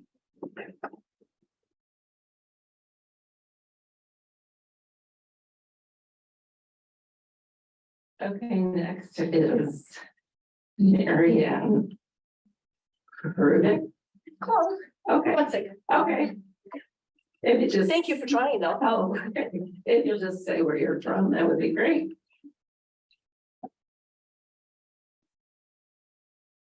I'm gonna actually hold this because of the fact that I've been too short. So my name is Mary Ann Krutzik. I'm from Fishers. I am a library card holder. And I'm actually going to read something I wrote. It is entitled If the Shoe Fits, and it is by my humble opinion. I'm speaking to the board as a whole. Those are who positions of leadership should be there to serve the entire community, in my humble opinion. Board members are supposed to be leaders. The job of a leader is to inspire others. In my humble opinion, the community has not been inspired. Leaders listen and work out compromises. In my humble opinion, that has not happened until perhaps today. I am very hopeful of what I have seen today in some of the discussion and the debate between the library board members. The policy changes must be made in the past. They have been seen to be self-serving and political, in my humble opinion. And that attempt to protect teens will be more realistic in the future, I hope, since I hear and see the things at school that you are trying to protect them from by the poorly created policy that was created by the board previously. The policy is too broad. The original conversation was not about allowing books to be in the teen section. At least they see them and get ideas that they already got from peers in the internet. In my humble opinion, I'm hopeful that those attempting to control the world around them through the library have learned to listen. In my humble opinion, parenting is something that needs to be done by the parents of the children. And it is a skill that some seem to want others to do for them. In my humble opinion, the public library is a place for all. And if you feel your child is not mature enough to read a book, then one should act as a parent and tell the child that they are not allowed to read the book. Roles of parents are listed in the collection policy, and it is not the role of the library, in my humble opinion, to police the books that the children are reading. In my humble opinion, based on rules of order, your bylaws do not get suspended just because a president is leaving. And they explicitly say, Article 5, Section 3, that the vice president shall perform the duties of the president and the later's absent. And I believe that the vote was rushed today. Those are all my humble opinions, and I appreciate all of you listening to me and respectfully looking at me while I was speaking for the majority. Thank you.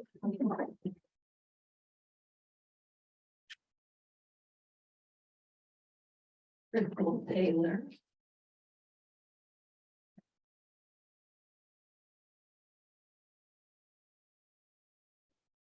She's on her way from the overflow room. Oh. Maybe you should say who's coming next.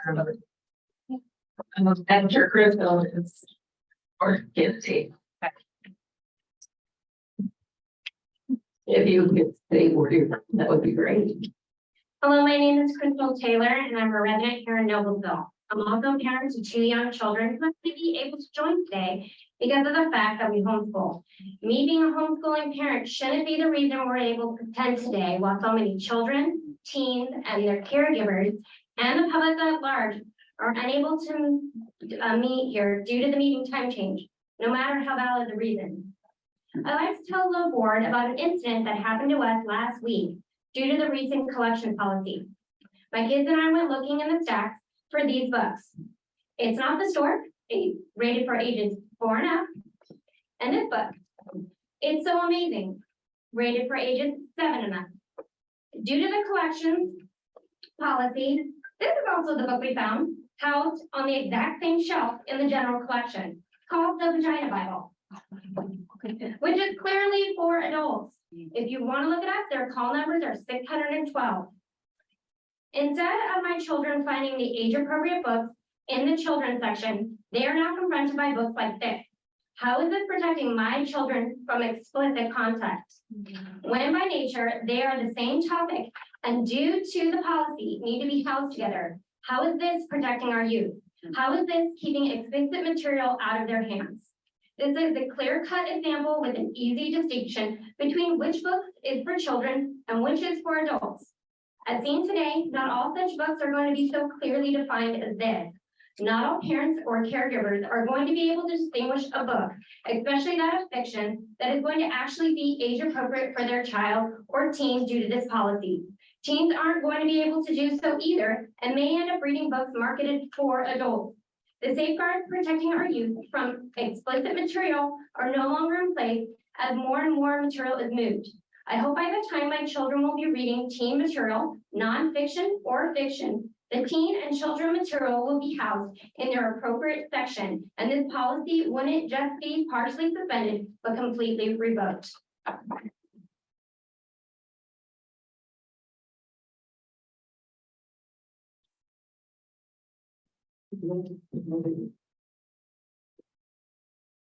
And afterward will be Nicole Amstel. I'm Ward County, I'm from Fishers, I'm a patient. I'm also a sixth generation Cougar. My two daughters over there are seventh generation Cougars. So we've been here longer than the words existed. I'm also a disabled vet and the grandson of two World War II vets. In their time, they fought fascism in battle. And when I enlisted, I took an oath to protect this country from all enemies, foreign and domestic. It seems to me in this county that fascism is rising again. And we're seeing it in the form of this policy, this collections policy instigated by this board.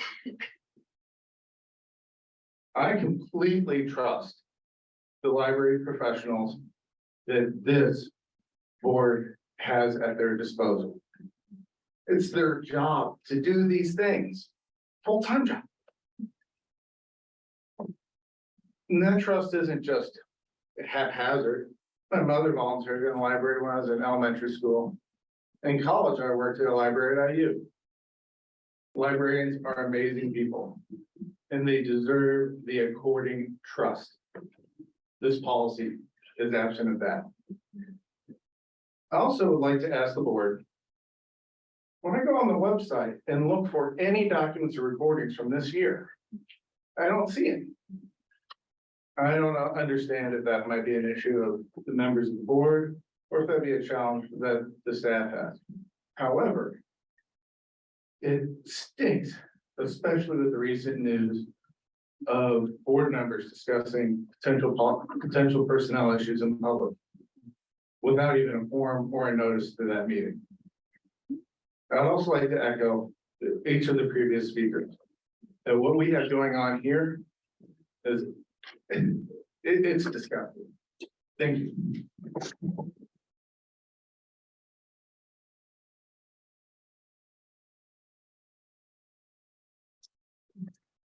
Andrew, I have a question. Yeah. The documents, the videos on the. They are, they are, but as Ray's pointed out, our website is difficult to navigate, especially if you're using a mobile device, they're hard to find. Yeah. But please call the library if you have trouble finding anything. We'll help you.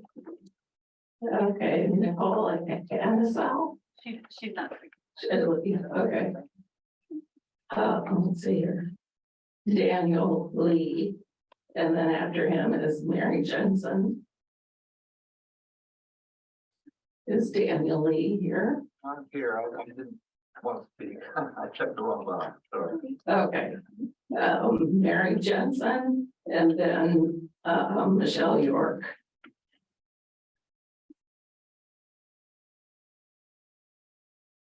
Okay, is it on? Okay, I wasn't planning to speak until I heard a statement made by a board member that there wasn't a zero tolerance policy about sex. I recall at a meeting, and I have it on video, where Edra Waterman, our beloved library director, said, so I understand that there is a zero tolerance policy about sex. And that's good communication, to confirm what you say, to confirm what you understand and ask for confirmation. Acknowledgement, and not one single board member corrected her. I have it on video. If anybody wants to see it, I can give you the time, date, stamp. And that was confirmed. Edra, I would be happy to send it to you. So it's unacceptable to say that that was never stated there was a zero tolerance. So it's unacceptable that the board members are not completely aware of the policy that was drafted, that 4 board members authored and that the attorney spoke into about repeated cuss words. And I remember in a meeting, somebody said, you mean that means like 10 times if they say ask 10 times?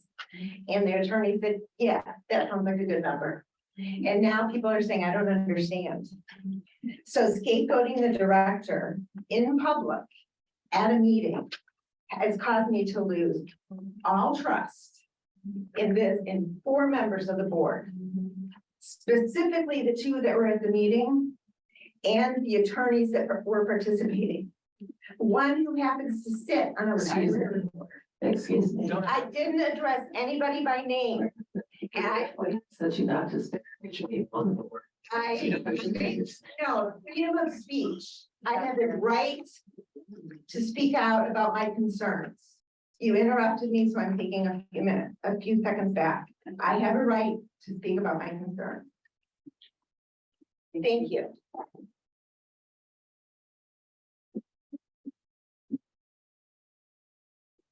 Okay,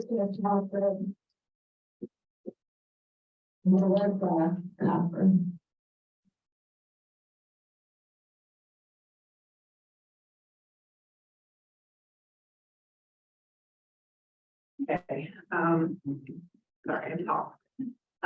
You know, things are crazy. Yeah. Commissioners, you know, things are crazy when the introverts are talking. The current collection development policy crafted and passed by a majority that currently sit on this board is a bad policy. This isn't a revelation. For months, residents have been coming to meetings and saying so. The library director has tried to explain the difficulties implementing it. Some refuse to listen. Some continue to post on social media that anyone against moving these books was a sexual predator. And then, of course, the board got called out for moving The Fault in Our Stars. Here was a book that, while not every family member would choose to allow their teen to read it, reasonable people agree that it's age appropriate to be shelved in the young adult book section. Fishers was embarrassed on a national level. I guess that stung pretty bad because some of you tried to throw the library staff under the bus.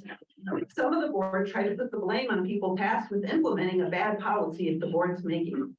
This was laughable to those of us in the community that have been following things here at the library, but especially so for anyone that watched or listened to you debate the children's book, Why. I'm going to skip over a bunch because I'm running out of time, but all this is background to say all this is background to what I really want to say this afternoon, which is shame on you. Shame on you for not taking responsibility. Some of you have been really leaning into this, claiming you are protecting our children. Some of you are seeking elected office. What kind of a leader does not take responsibility for their own bad choices? What kind of leader tries to shift the blame to others? You've been handed power and responsibility. Serving on a board is a privilege. Act like it. And please take some time to reflect on whether you should really be serving in this capacity at all. Finally, to reiterate what many people have been saying for months, rescind the inherently bad collection development policy.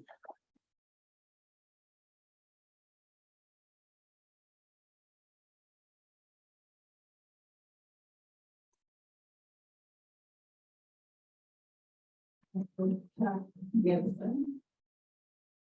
And after Chuck is Chris. Enders.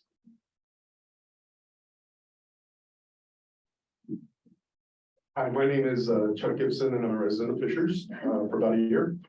I am a 30-year professional librarian, and for the last 15 years of that, I was a director. And I know none of the staff here at this library. I've never visited with them, so I've been prompted to do this. The library policy you have in collection development is untenable. It puts the staff in a horrible position, and you really need to revisit it.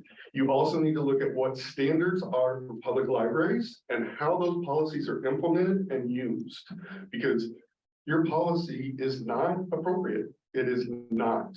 So you need to address that. I also would suggest that you get some training in here for the role of the board versus the role of the staff, because you all have totally crossed the line on that front.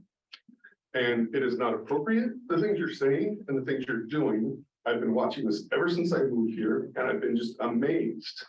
So do better, please, and get rid of the policy, flat out, throw it out, go out and do the research, look at all the other policies that exist at public libraries around you, and follow the standards.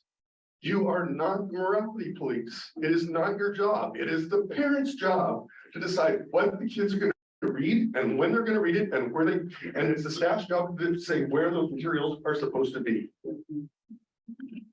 Thank you.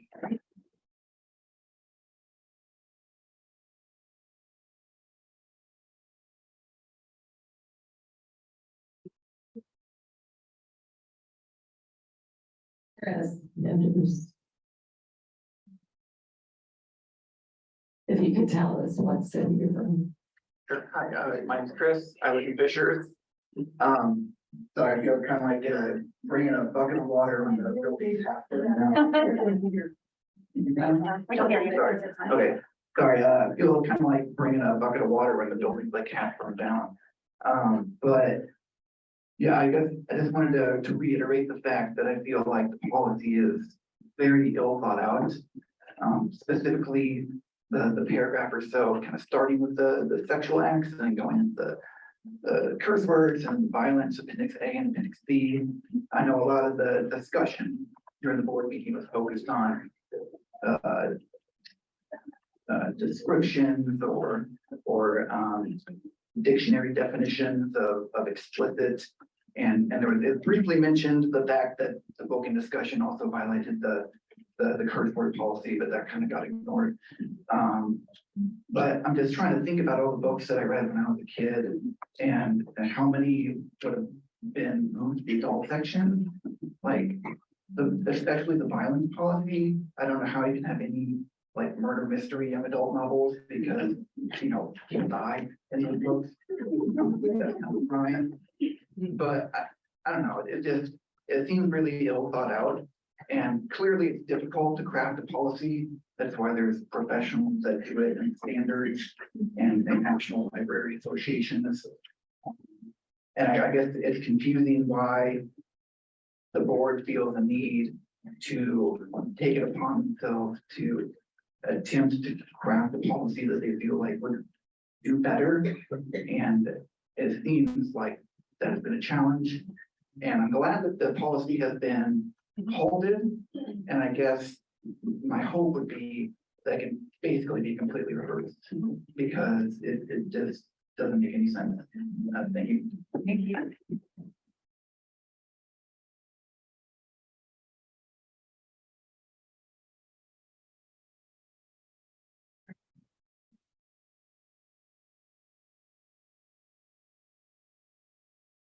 Is he not here?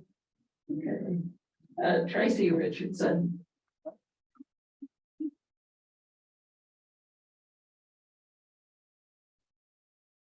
Been sitting so long, I'm afraid I'll fall.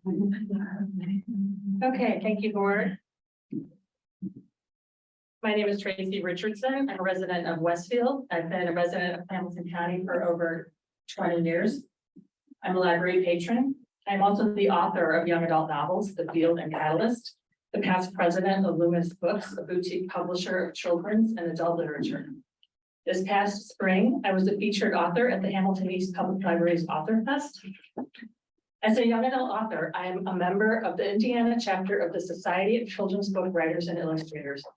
I have a letter and petition to share from SBCWI membership, educators, parents, and concerned patrons. Although we are not John Green, we have something to say. As Indiana authors and illustrators of children's literature, we oppose your efforts to censor books and restrict access of young people to books written precisely for them. In our capacity as authors and illustrators, we have seen firsthand how books change lives in powerful and important ways. Books create a safe place for readers to discuss sensitive topics in meaningful ways with each other and with adults. Our readers frequently thank us for writing books about difficult topics that they encounter in the real world, as it helps them to better navigate the world. They feel empowered and able to make educated and informed choices. They feel seen and understood. Restricting access to books that deal with difficult topics does not protect teens. They encounter difficult topics every single day. What it does is keep them from learning valuable lessons and gaining knowledge. Many of the books that have already been relocated, besides The Fault in Our Stars, which is just so on topic, thank you, John Green, to the adult section are multiple award winners and classics recognized by experts in children's literature, education, and library science.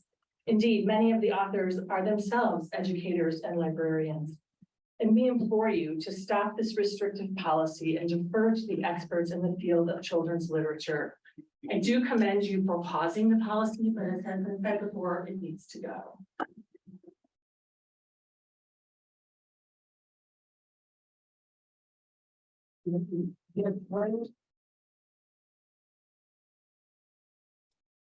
Carrie Ditzler.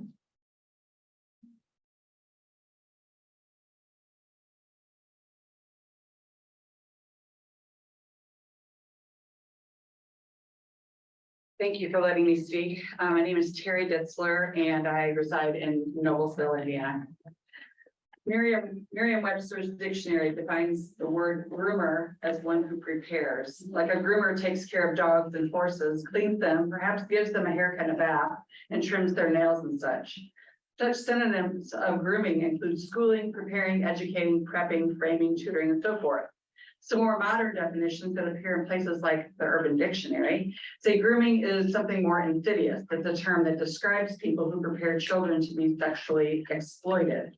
So when I come to a library board meeting, actually it was a school board meeting, and introduce myself as a Lutheran pastor, wife, mother, grandmother, and I'm called a groomer because I oppose the new content rules for books, I can only assume that my fellow bibliophiles are correct in naming me a groomer, a person who believes in schooling or educating people in the realms of curiosity, imagination, wisdom, spiritual practices, and theology.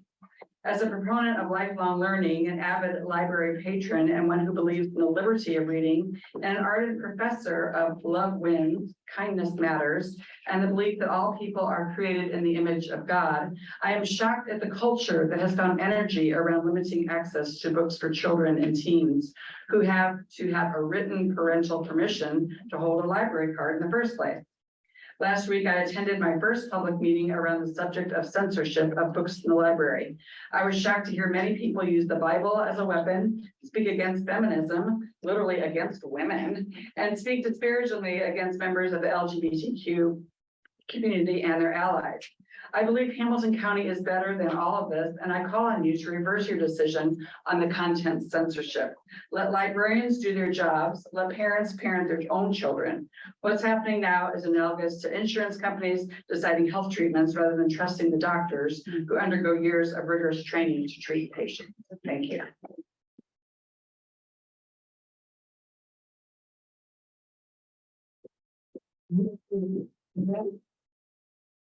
Mickey Schmidt, I think is the last name.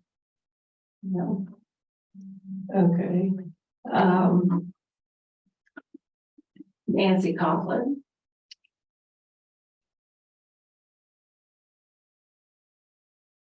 Hello, I'm a resident of Fishers and I live in Britton Falls, by the way. Well, we actually have quite an extensive library, so I don't know why people ask for help. I'm a retired librarian. I was a children's librarian. And so I'm appalled by all this that's going on. My support for the library staff. I can't imagine coming to work every day and thinking, am I gonna get in trouble today because I handed a child a book that had something in it? Or that you're looking for naughty words and sex rather than what is the quality of the literature and how is this gonna impact and help a child or a young adult get through some difficult time in their life. So I just want to say shame on the board, and John Green is my hero.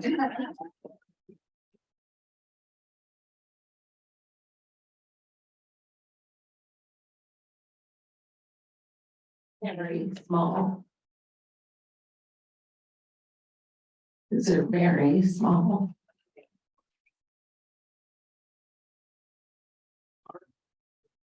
Mark, oh, then Mark. Okay, Mark. Is he not here? Okay. Check the other room. Just call it 3 people. That's what I'm like in a line. Let's go with Madison Krajewski.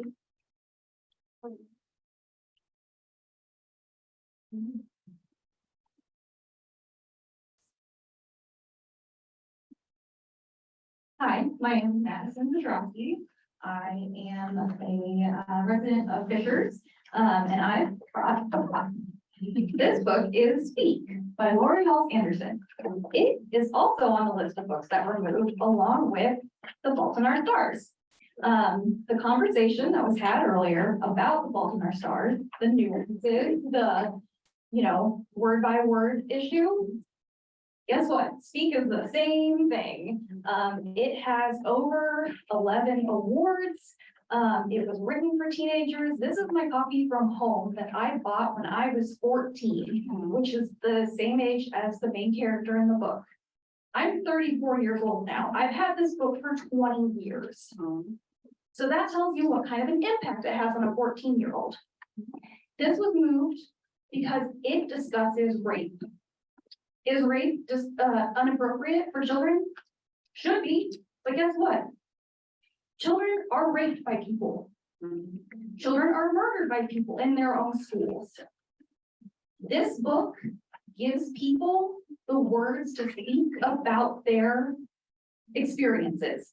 Gives them words to literally speak about what they are experiencing. It tells them that they're not alone. Taking books like this away from where teenagers can get a judgment, can get them judgment-free, get access to them, you are taking their voices. You are rendering them mute. And until this policy is reversed, I will not shut up.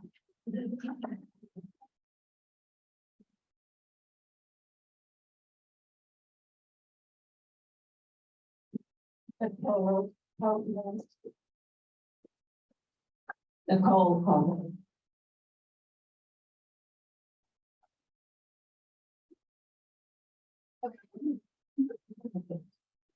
Oh, that worked. Okay, perfect. All right, I am Nikki. I am a mother and a resident of Fishers. Oh, sorry, so I'll try that. Yeah.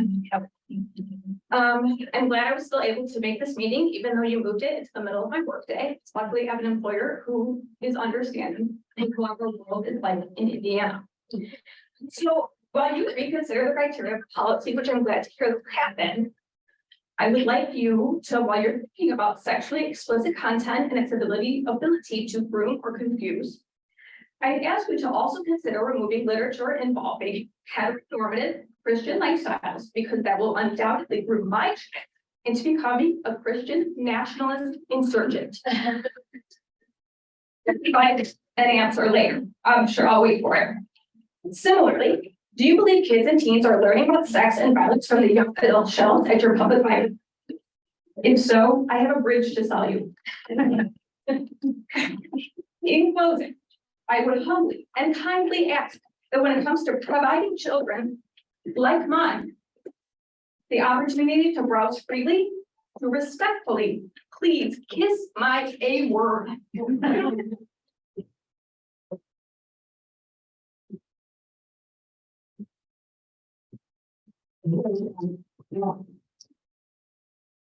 And so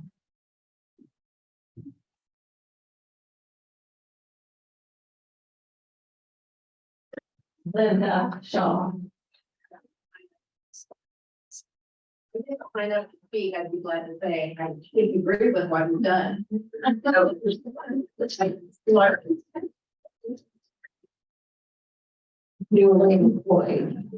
Julie Boyd.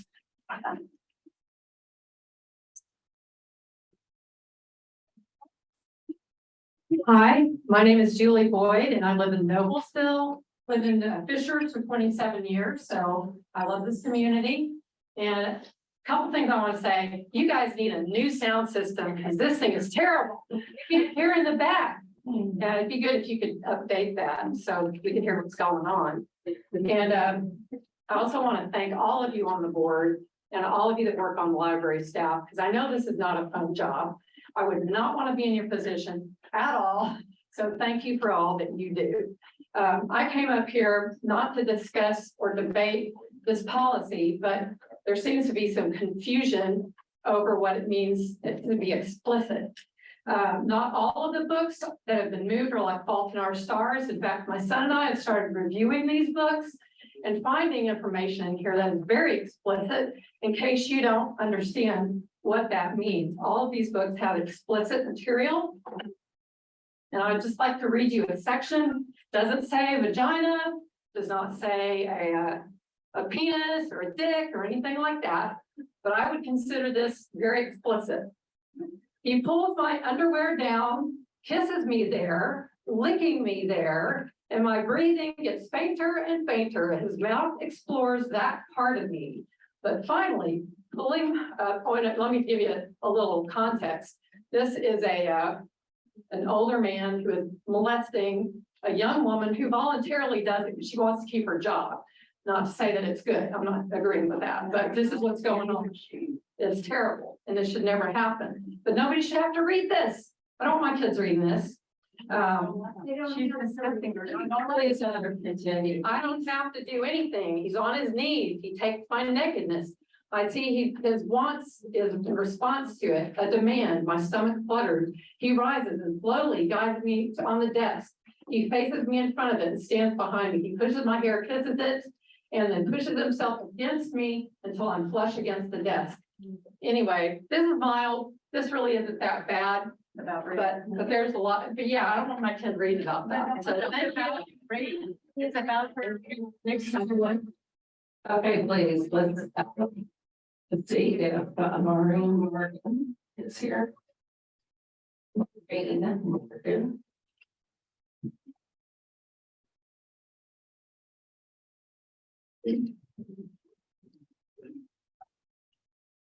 Hi, my name is Maureen Morgan. I'm from Carmel. I have 5 points to make just quickly, some of them regarding some of the things that have been said today. Number one, it's been referred to as political. This is nothing political. Protecting children is not political. It's common sense. Why do we need to see different drawings that was presented up here? Sexual positions of men having sex. Why is that political? That's either right or wrong for children's innocence. All pedophiles are concerned with the sexualization of children. You can check that definition. Check the definition. Number two, the school boards and school libraries in Indiana have not done their job in protecting the innocence of children either. So we know that our General Assembly had to pass a law in April to rein in their push to sexualize children. So do we need the same for libraries? Are we going to have to go to the General Assembly to make some laws like we did for the schools? 3, the American Library Association has an agenda to sexualize children. You just look at their website. Please be quiet. I suggest we defund them. No more tax dollars toward membership or conferences for the American Library Association. There's many states that have already done this, including liberal Illinois.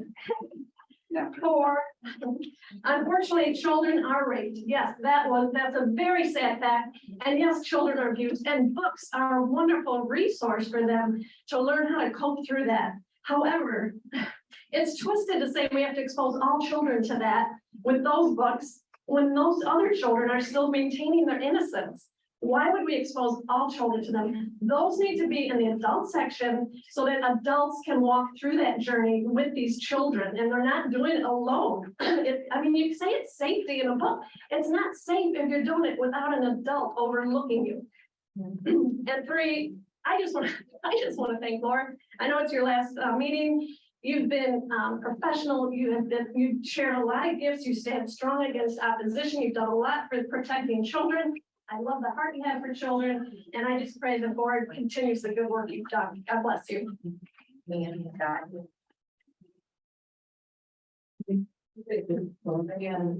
good character. Brian, good character. Yeah.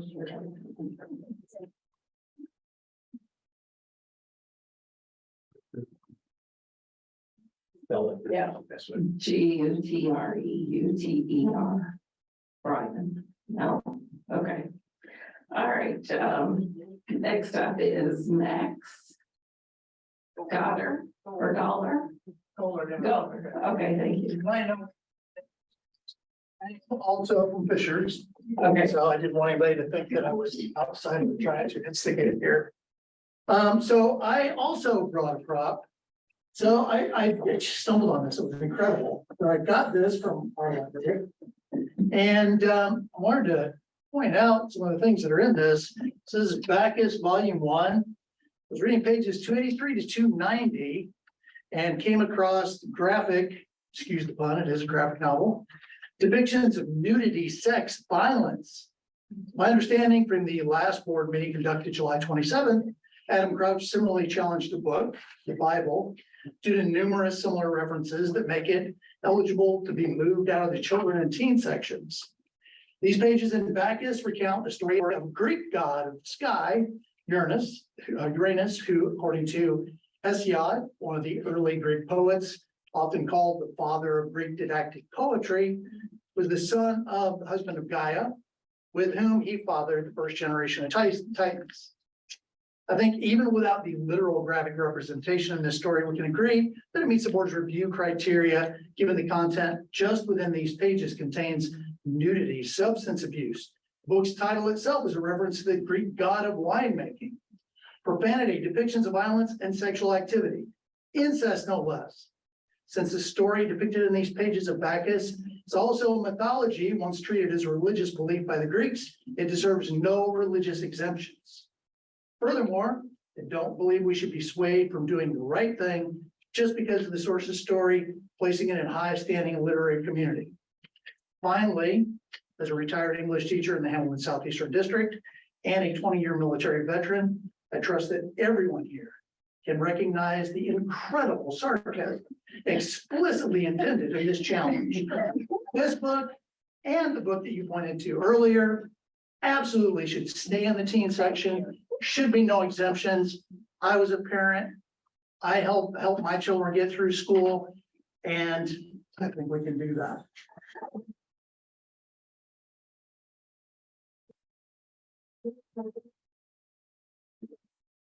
I go to the restroom. Okay. Next up is June Heaton. June. Jane, okay. She's in the other room. Call them a couple of calls.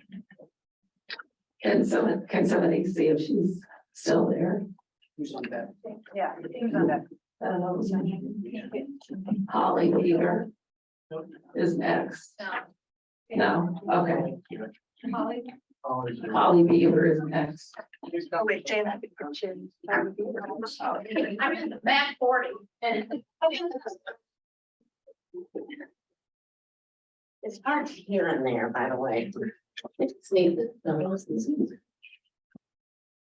I'm Holly Beaver. I've lived in Noblesville for over 45 years. And I don't have as many degrees as some of you do. I did my undergraduate work at Purdue and my master's of library science at IU. I've worked in libraries for almost 25 years.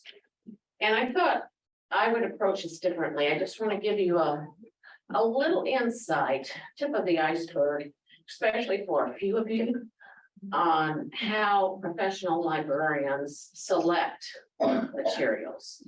I set up the library at Lawrence North High School years ago when they built that. And then in Carmel, when they built Prairie Trace Elementary, I was the first librarian there. So I handpicked every item for those libraries. So I have a little background in library selection of materials. I used to spend hours reading book lists, library journal, Publishers Weekly, purpose reviews. We'd go to conferences and we would look at as many books as we could get our hands on. We study circulation statistics, for instance, how many holds are put on certain titles. And then you have your public recommendations. Materials need to be offered to meet the public demand and the general interest of the community. And then once you've done that, the materials have to be easily accessible and placed by professionals for each age group that the public librarians serve. The collection should reflect the diversity of ideas and authors in each section of the library, not just the adult section. Thank you.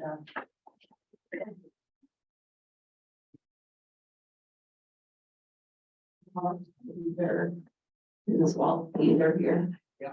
Okay. Yes, please apologize for me in advance.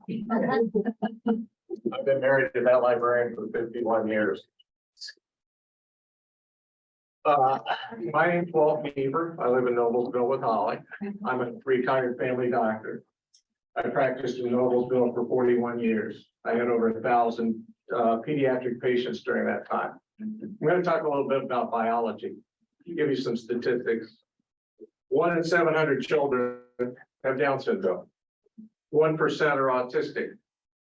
4% are redheads, and Indiana is number 4 in the country for the number of redheads. 40% have some degree of male pattern baldness, 20% worse than others. The Kinsey Institute at IU did a study in 1950 that was world renowned.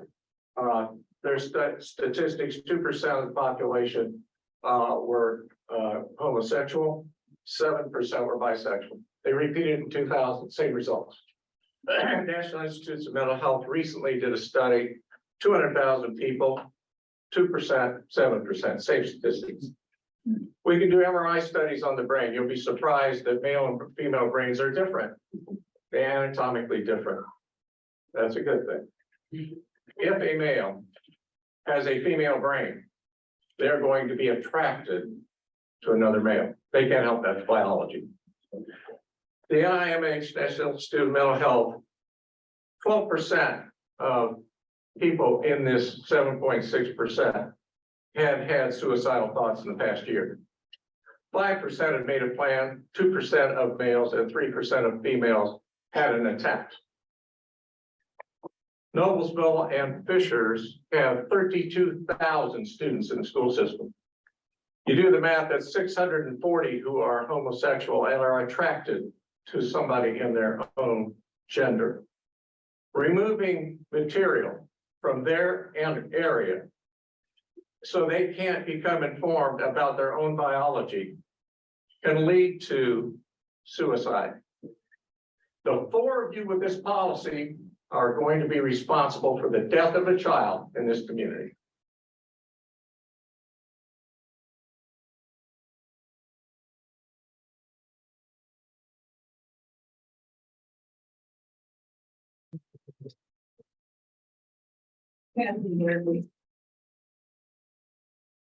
Kathy, your age.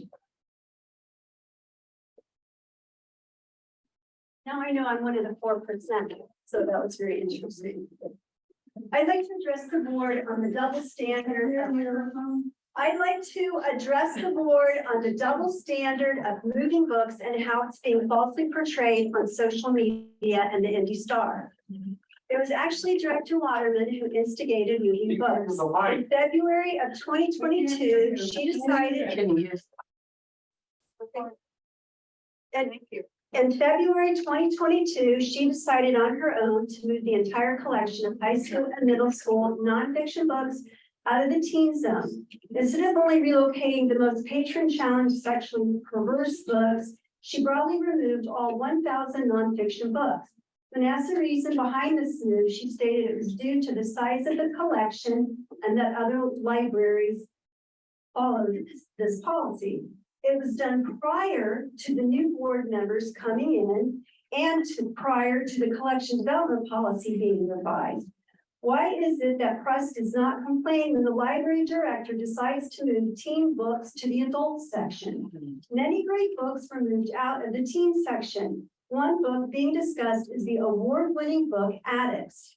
Recently, the HSE DEI officer tweeted that it was the fault of the HEPL board for moving the book, when in reality it was the library director. This falsehood was further circulated yesterday in the Indy Star by Greg Doyle, who wrote, "The book Addicts was a victim of the larger, dumber war taking place even now at the Hamilton East Public Library, where the librarians are not the problem. The children are the victims of a handful of hysterical parents and pandering board members who decided in February of 2022 to shut down the nonfiction area of your local library. All nonfiction books in the teen section were relocated to the general area of the library, a nice and misleading way of saying the library closed down its nonfiction section for young adults." Then he starts misleading the falsely blaming the board instead of laying responsibility. Secondly, we ask that the board will direct law when we consider moving nonfiction books back into the teen center. Thank you. Stephanie Hunt. Stephanie Hunt.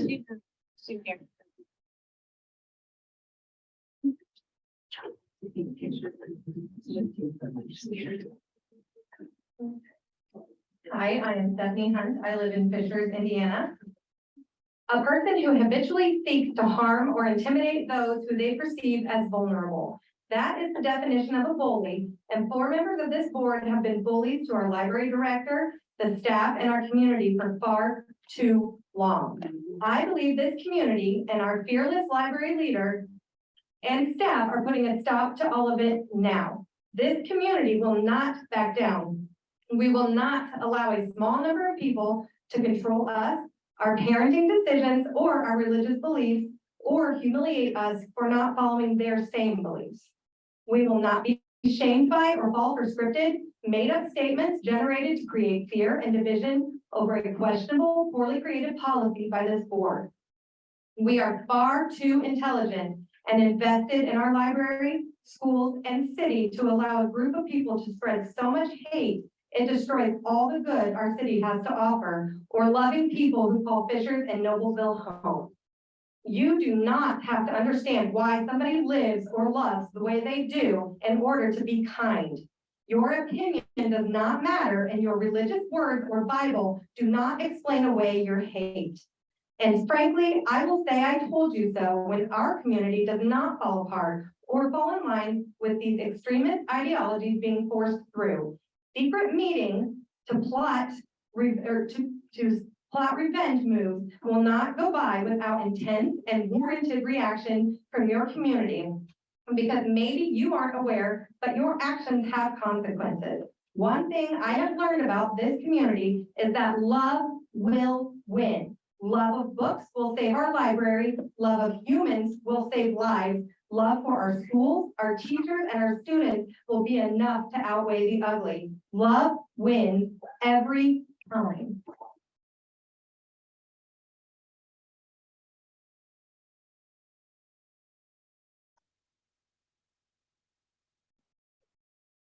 Okay, the last name is difficult for Christina. CENNDE.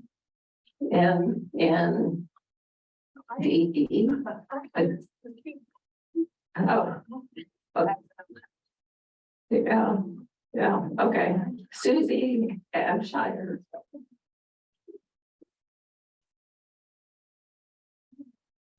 I wanted to say thank you all for what you do, your time spent.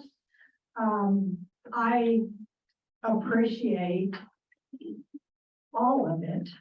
And I think you have an extremely difficult job. However, it's an important job. I keep hearing about freedom. Yes, we have freedom. It was basically my generation's families who were lost and gave their lives in World War II to keep that freedom. I have an uncle that was torpedoed on the USS warship, USS Indianapolis warship.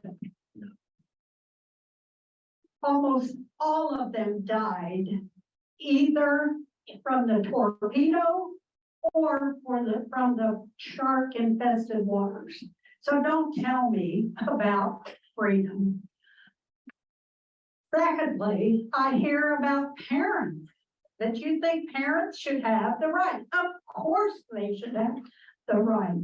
That's exactly why we do not want sexual books accessible to kids. Because I respected all of you and didn't say one word. So please, every parent has the right to go check out any book they care to and give it to their child. What we don't want are children running into this stuff accidentally. Yes, they can get it on the internet, but why would we want our tax dollars providing it to kids that don't want it? Thank you. Thank you. Naomi.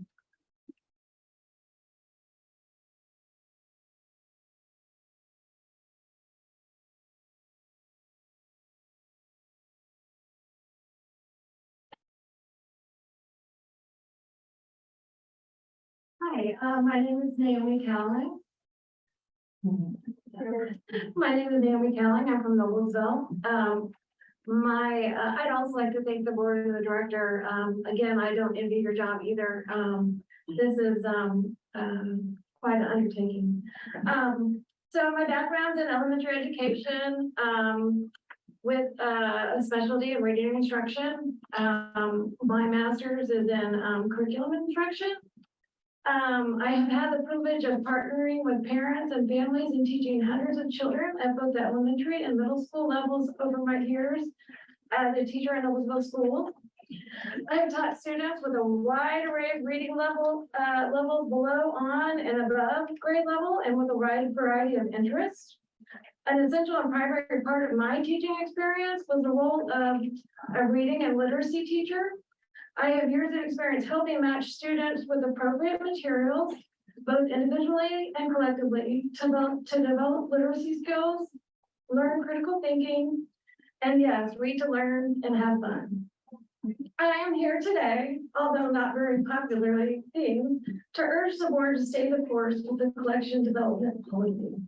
It will be worth the expense and effort, and I can assure you 100% without a doubt that at the end of this process, there will be a great multitude of books available for children of all ages, reading abilities, and interests. Children will have access to a plethora of literature to practice their reading skills, learn, and enjoy in the children's section of the library. On another note, similar to doctors, we as parents, teachers, librarians, and community members have a basic obligation to do no harm to children. As in the community, we are charged in establishing guardrails to prevent children from being harmed in all areas, including prohibiting public access to reading materials that are meant to sexualize, indoctrinate, confuse, and or isolate our children. Is that my time? Okay. Thank you.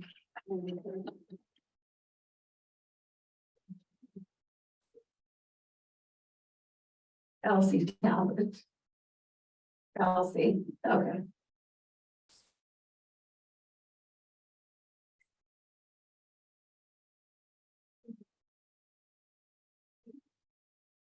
Hello, my name is Chelsea Talbot. I'm a resident of Fishers. and a regular attendee of. You might want to just pick it up. People really can't hear in the back. Is that better? Yeah. So my name is Kelsey Talbot. I'm a resident of Fishers, and I would like to thank you for listening to everyone. And it sounds like you started an actual dialogue finally about what actually is a good criteria, not just an overall broad, very broad, unhelpful messaging. So if you could please continue with that, continue that conversation, give the librarians what they need to do their job. They're phenomenal. That is why they're here, is to do their jobs and implement what you decide. By deciding what it is, you need to give that very, very direct, very direct thank you, guidelines and instructions. You can't do something overarching and then go back on it later and say that it was their fault by not giving them what they needed. That's not real leadership. We need leadership. And we need to give it. This is not the end. The Fault in Our Stars is not the end of this. It is the beginning of this. It is very light compared to some things. And even other John Green's other books. Looking for Alaska, there is a, by your definition, a very explicit sex scene that I do not want to hear you read out loud, please. And so if we can get through that, the context, I think, is incredibly important in every book. Context has not been talked about within the structure of that statement at all. That it actually says that it is not like a healthy, helpful thing. I think the context matters. And if John Green hears this, I'd like to say happy birthday. Thank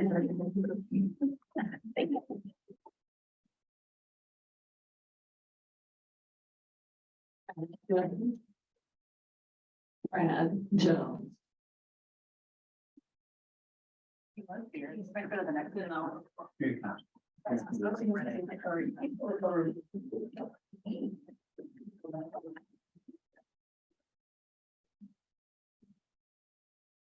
Brad Jones, President of Fishers. Wanted to cover a lot of random things all together, mainly just trying to clarify things. One of the things you said is we need to come together, we need to open a dialogue. We need to get together and talk about this. I've been coming to these meetings for about a year now, and in public discussions, we've been talking and we've been dismissed every time. And when we go online and talk, we get called perverts and pedophiles and other things. So we've been trying to have a dialogue. We need you guys to actually try to have that dialogue, and maybe it'll happen. Second, a single policy towards 5-year-olds and teens was a mistake from the beginning. I keep hearing people talk and show books aimed at 5-year-olds and saying this is bad, but then we apply that to the teen books. It's never going to work. We're going to end up with problems because teens and 5-year-olds are different. You can't have one policy that works. Additionally, you don't protect kids from adult content by sending them to the adult section of a library to find. We're arguing porn in the kids section, which many of you are pushing online. We're not saying put porn books in the kids section, but yet that's what the topic keeps coming back to. It's not about porn in the kids section or just that. It's about keeping our kids protected. That means don't send them to the adult section. It also means that books like Why, if your issue is porn, should never have been talked about. It's not just about porn, and that needs to be broadcast more because it's a much bigger topic than that. That's a sliver of it. It is about violence and other things. Captain America, the Avengers, were they mistakes? Were they not? They were violent. They should have been moved. In fact, The Fault of the Star, of which TFSI, that book, it's amazing. The author said it should be moved. It violates the policy. Nobody on the side of saying there's a problem is saying that book should be put back or saying the policy has a problem. Yet you guys just argued about putting that book back. The author even agrees it should have been moved based on your policy. I mean, I am so confused by what you guys are doing because you're violating your own policy right and left. And I feel sorry for it. It's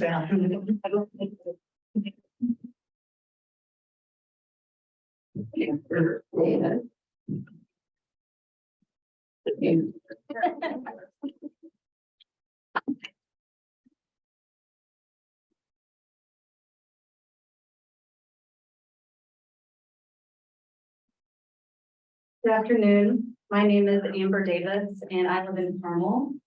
But I've lived here in Hamilton County for almost 10 years with my husband and 2 daughters. We moved here for the amazing public schools, and my children and I have also patronized the Hamilton East Public Library. I've been following this situation for a while, and the updated policy that the board put into place causing thousands of young adult books to be reviewed, and many of those moved to the adult section, a process that is estimated to be cost as much as $300,000. As a community, we have voiced our concerns against the collection development policy, but after finding out his book, The Fault in Our Stars, was moved from the young adult section to the adult section, author John Green spoke out, calling the situation a crisis and an embarrassment, and putting Hamilton County in the national spotlight. Instead of accepting responsibility and changing the library's policy after the public backlash, the library board president blamed library staff and library director, Edra Waterman, for making an error in implementing the collection development policy. And I want to read a portion of your collection development policy that describes what is considered age-appropriate material in the juvenile, youth, middle school, and high school sections. Quote, age appropriateness considerations include nudity, alcohol and drug use, repeated use of profanity, depictions or incitement to violence, and sexual content. The Fault in Our Stars is an amazing young adult piece of literature, but it does not meet the age-appropriate qualifications outlined in your collection development policy. It has repeated use of what the policy considers profanity, specifically several instances of, quote, grossly offensive terms outlined in Appendix A, as well as sexual content. Therefore, it is the policy that needs to be reversed, not just one book moved back to the young adult section.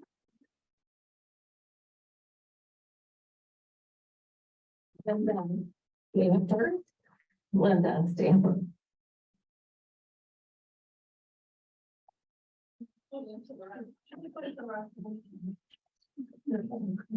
She's like, no, Joyce Needler. Joyce Needler.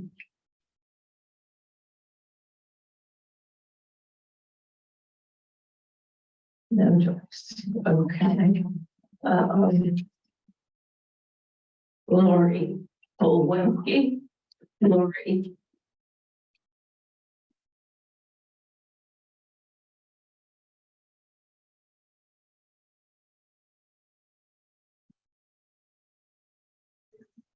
See if I can turn it towards me. Mike's and I don't get along well sometimes. I'm Lori Holowinski, and I am a retired member of the Hamilton East Public Library staff. I do live in Westfield, but I served this community for 28 years. I am here to speak in with a little different emphasis than what I've heard so far.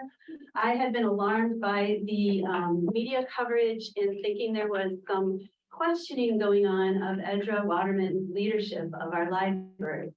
So I have some points I wanted to bring up as to why Edra is an effective and successful leader of Hamilton East Public Library.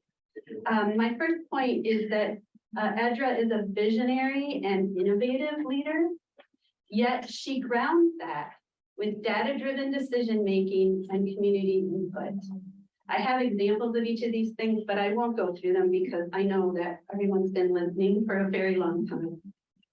Also, Edra is an active and involved librarian in professional organizations, and she encourages her staff to engage in learning opportunities and professional growth. This results in a knowledgeable and connected staff, and they know the work that they need to do. Edra has budgetary acumen. She understands the budget process for public libraries in Indiana. She has led us through the bonding process. This budgetary acumen allows us to have the money we need to do the work we do and to have funding consistently and to be able to look to the future to have safe buildings for our community to be in. So I think that is a very, very important thing that not all library directors have. So it's very important. Edra is an empathetic human being who is able to see things from multiple perspectives. And I'll just move on. I have two more things. Edra has extensive frontline experience in collection development and direct public service prior to becoming a director. She is not an ivory tower director. She has frontline. Thank you for your comments. Appreciate it. And thank you everyone for listening to me. I appreciate.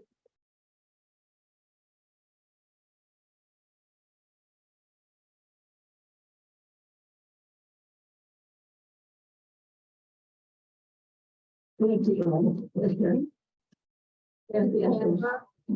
Pardon? Linda Stamper. Oh, sure. Yes, thank you. This is the short people thing. I'm concerned because there's a class scheduled for tarot cards. I think it's not until October, so that may be a topic for another meeting, but tarot cards are not just a game. It's intriguing, right? Because you might get the high priestess card, but you might also get the death card, the devil card, the 10 towers card where 10 swords card where swords are stabbed into someone's back, or 3 swords card where they're stabbed into the heart, prophesying to our children or whoever comes to this meeting. Hartford. People are drawn to it for a way to get cheap supernatural guidance without any commitment. But it does show that there is a hunger for the supernatural. For that, we're happy. But it also leads to bondage. It leads to a friend who was told the disaster card meant she'd have an accident, and the only way to avoid those results was to keep reading the tarot cards. So all I'm saying is that it's a gateway to the occult and to possibly even demonic influence. Thank you. Okay, thank you. Did Joyce Gabler come back then? No, okay. Brett.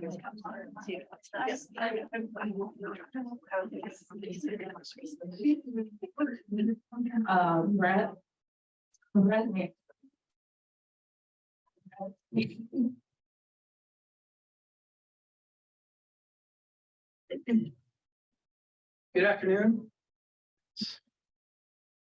Good afternoon. My name is Brett Hansen. I've been a resident of Fishers for over 20 years. I've been a member of a local church in Fishers since 1987. I can't believe that 4 board members of our Hamilton East Public Library have caught so much negative press about the city I've been part of for the last 36 years. John Green, who we've been talking about all day today, he tweeted last night, "Tomorrow, the board will meet to discuss the future of The Fault in Our Stars. In doing so, they should acknowledge that my book is in violation of their ill-advised, poorly written, reprehensible policy. The very people who wrote the policy are trying to blame others, but the problem isn't books or librarians. The problem is the policy.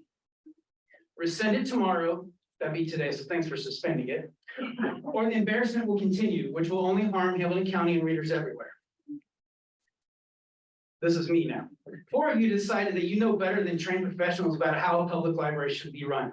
You decided to use the unjustified outrage of a minority of community members to push an impractical policy. In doing so, you ignore the majority of parents, all the while claiming you are protecting children from what? Books? So I'm asking you, please, start listening to the professionals on how a library should be run and organized. I'll finish by reading a passage from one of the Indy Star articles your actions have generated over the last few weeks. I wish Mike was here to hear it. Oh, sorry, should have said his name.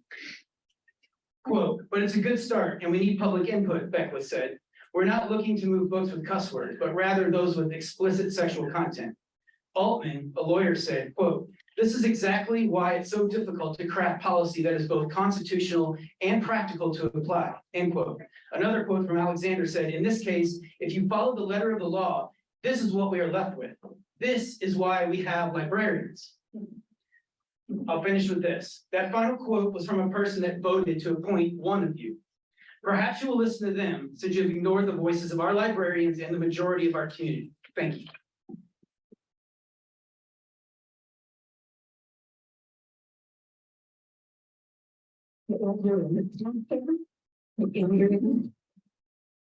Andrea Compton.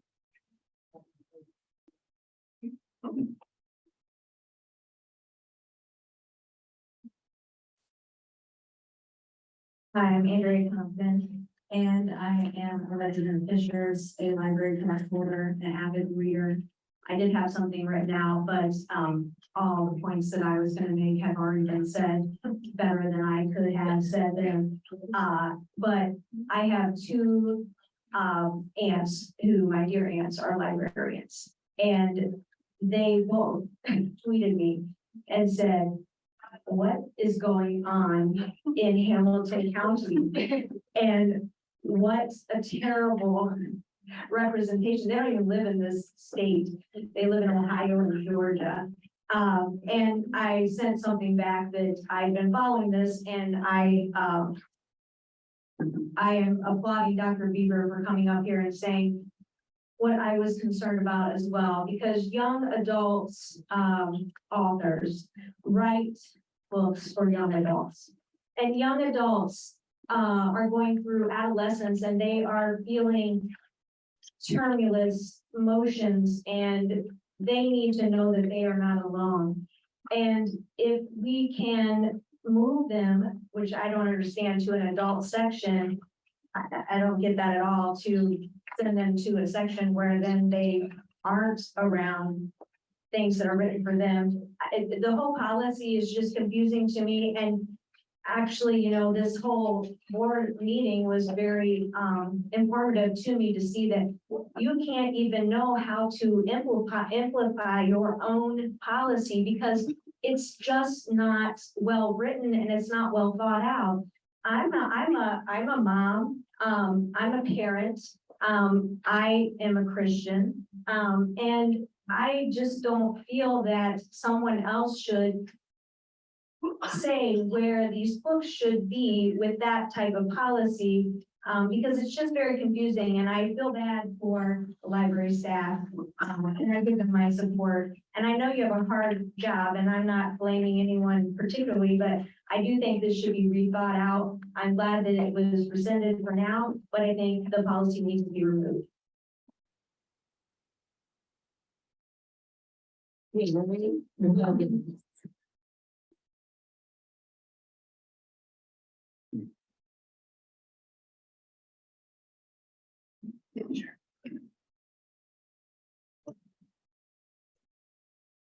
My name is Gary Williams, and I live in Fishers and have lived in Fishers since 1997. As you can see, I have John Green's shirt on. I have a daughter. When I started having children, I signed up for certain responsibilities on their growth.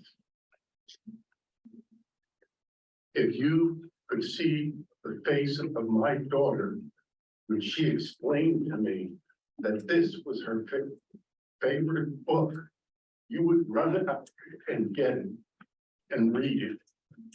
You say that you're protecting children. You're not. You're stroking your own egos with your power. I'd like to read something now. This is a quote from a Supreme Court Justice Stewart.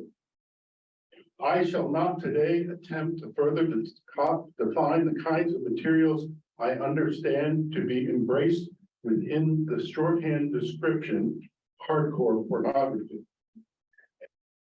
Perhaps I could never succeed in intelligibly doing so, but I know it when I see it. Now, I am not one for exposing children to any more pornography than they can get on their phone or their computer or anything else. But I implore you taking that book away from another little girl like my daughter who got so much out of it. And when I saw her face and she explained it to me, I went and read the book. And I was not offended in the slightest.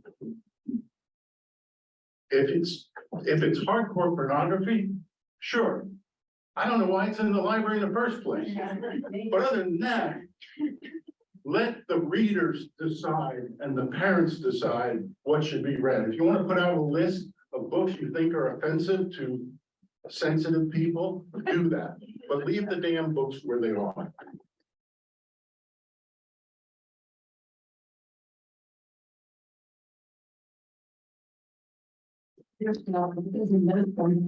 Liz Stepler, Liz Stepler. Okay, okay. Okay. I think that's everybody doing this. Kristen Watson. Okay. I wonder if some checks got. Yeah. Okay, come on up.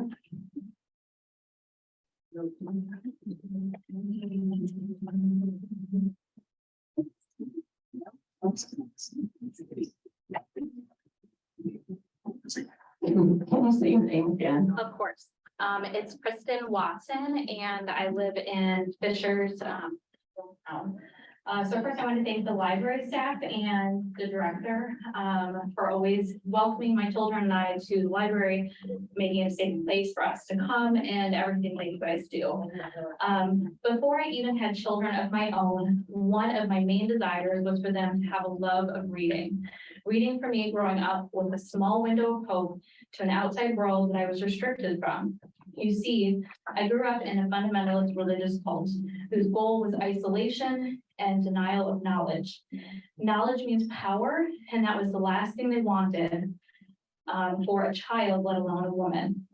After I escaped, books were my gateway to not only healing, but a way for me to expand my worldview and challenge the things I was brainwashed into believing. As a mom of two, the library has always been a safe place to take my children.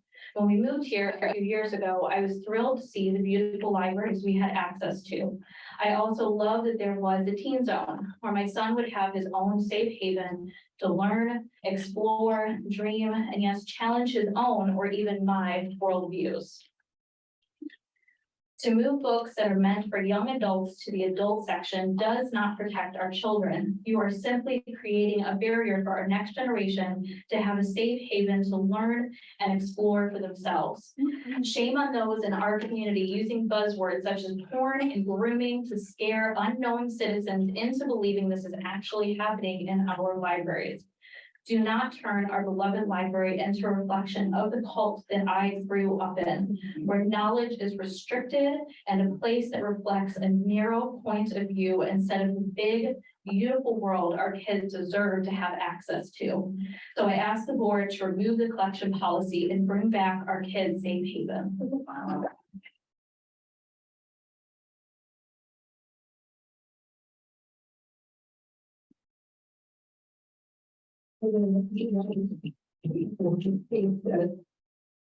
They missed.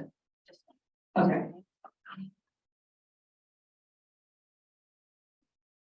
Hi, my name is Cindy Holliday. I live in Fishers. I wanted to tell you a story. I emailed the board, but I received no response. I have an 11-year-old, the people that you're trying to protect from the porn. And we went to the library because the teacher assigned her, she had to read a nonfiction book, any nonfiction book.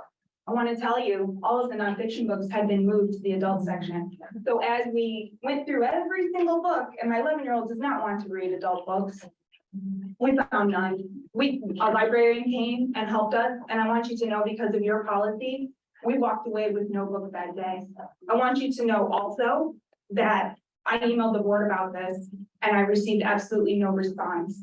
And then I looked at the last board meeting and I saw how you've been moving them into the middle of the workday. So that I had to take off work today to be here to say this, and you did it the last time. And I thought someone was arrested for exercising their First Amendment rights and that could close down public comment after that. I'm someone who is trained as a public servant and I served the state of Indiana for 5 years and I had to have meetings like this. And actually not like this. We actually had to interact with the public. We had real public meetings. We had to back our cars in so we could get out fast. Those are the kind of meetings that we had. And I was upset. And I felt like the board wasn't listening. And I felt like we had been getting nowhere because I had been going to these meetings since 2001. So I did something that I guess was radical. I tagged John Green on Twitter. And I told him that you had moved all of our YA books, and his books were included because I had read your public list of the books that had been moved. And I had no idea that it would open the conversation like this, but I had nothing else that I could do that was within my power. And so what I'm saying to you, and this is a terrible policy, obviously, and I'm someone who's trained in public policy, so I would know. But what I'm saying to you is you really need to be introspective about how the public feels about you, the confidence that the public has in you, and how much money you are spending. This is taxpayer dollars. You're spending over $300,000 on the policy. And how much are you spending in legal fees to support this policy?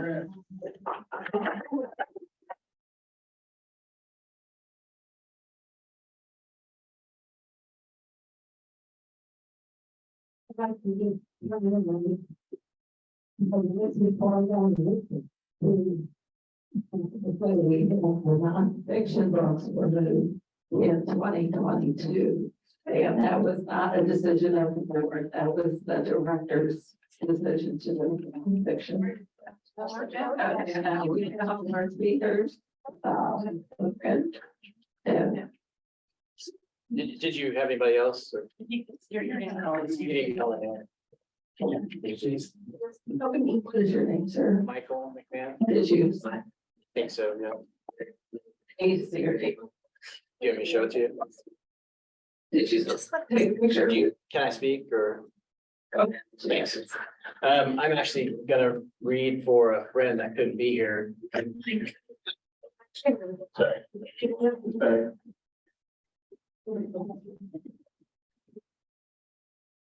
I was gonna speak myself, but I'm reading for someone that couldn't be here.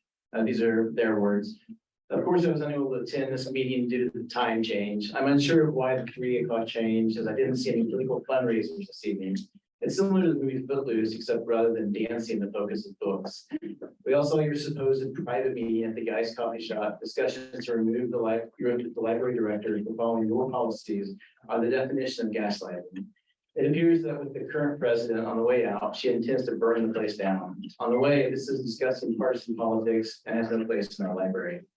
It is blatantly obvious that you do not care what the public thinks of your archaic policies. Moving the meeting time to the middle of the afternoon and moving public comments to the end demonstrates this very clearly. I would like to say that the cities in the county of Hamilton County and the people here need you all to leave.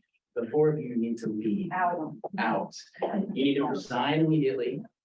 And you need to be reappointed with somebody that's more appropriate in line with the values and ethics of this city and county. It's clear by these people today that you're not wanted on this board and you need to, don't interrupt me.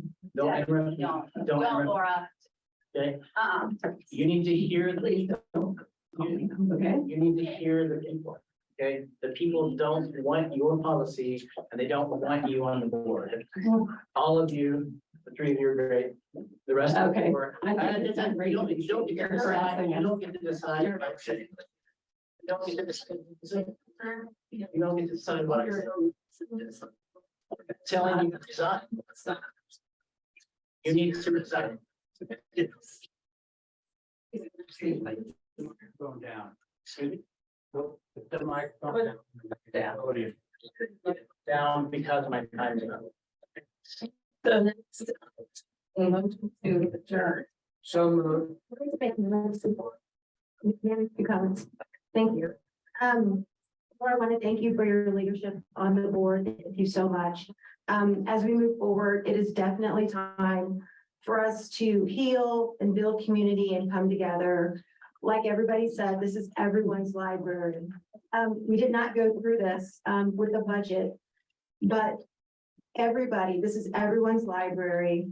The library has $30 million of taxpayer dollars in our rainy day fund. We have a $13 million budget. And in 2024, we're programmed to spend 13% of that budget on materials. Households that pay local income tax and also property taxes contribute about $100 a year toward our library. Fishers is the 4th best place to live in the United States and the 4th safest place to live in the United States. Let's continue to make this a great place to live, work, and play. And it is time for a fresh start. We've paused the collection. We'll listen to our community members. And I do not anticipate any changes in our leadership. Thank you so much. See you. Thank you. Is there a-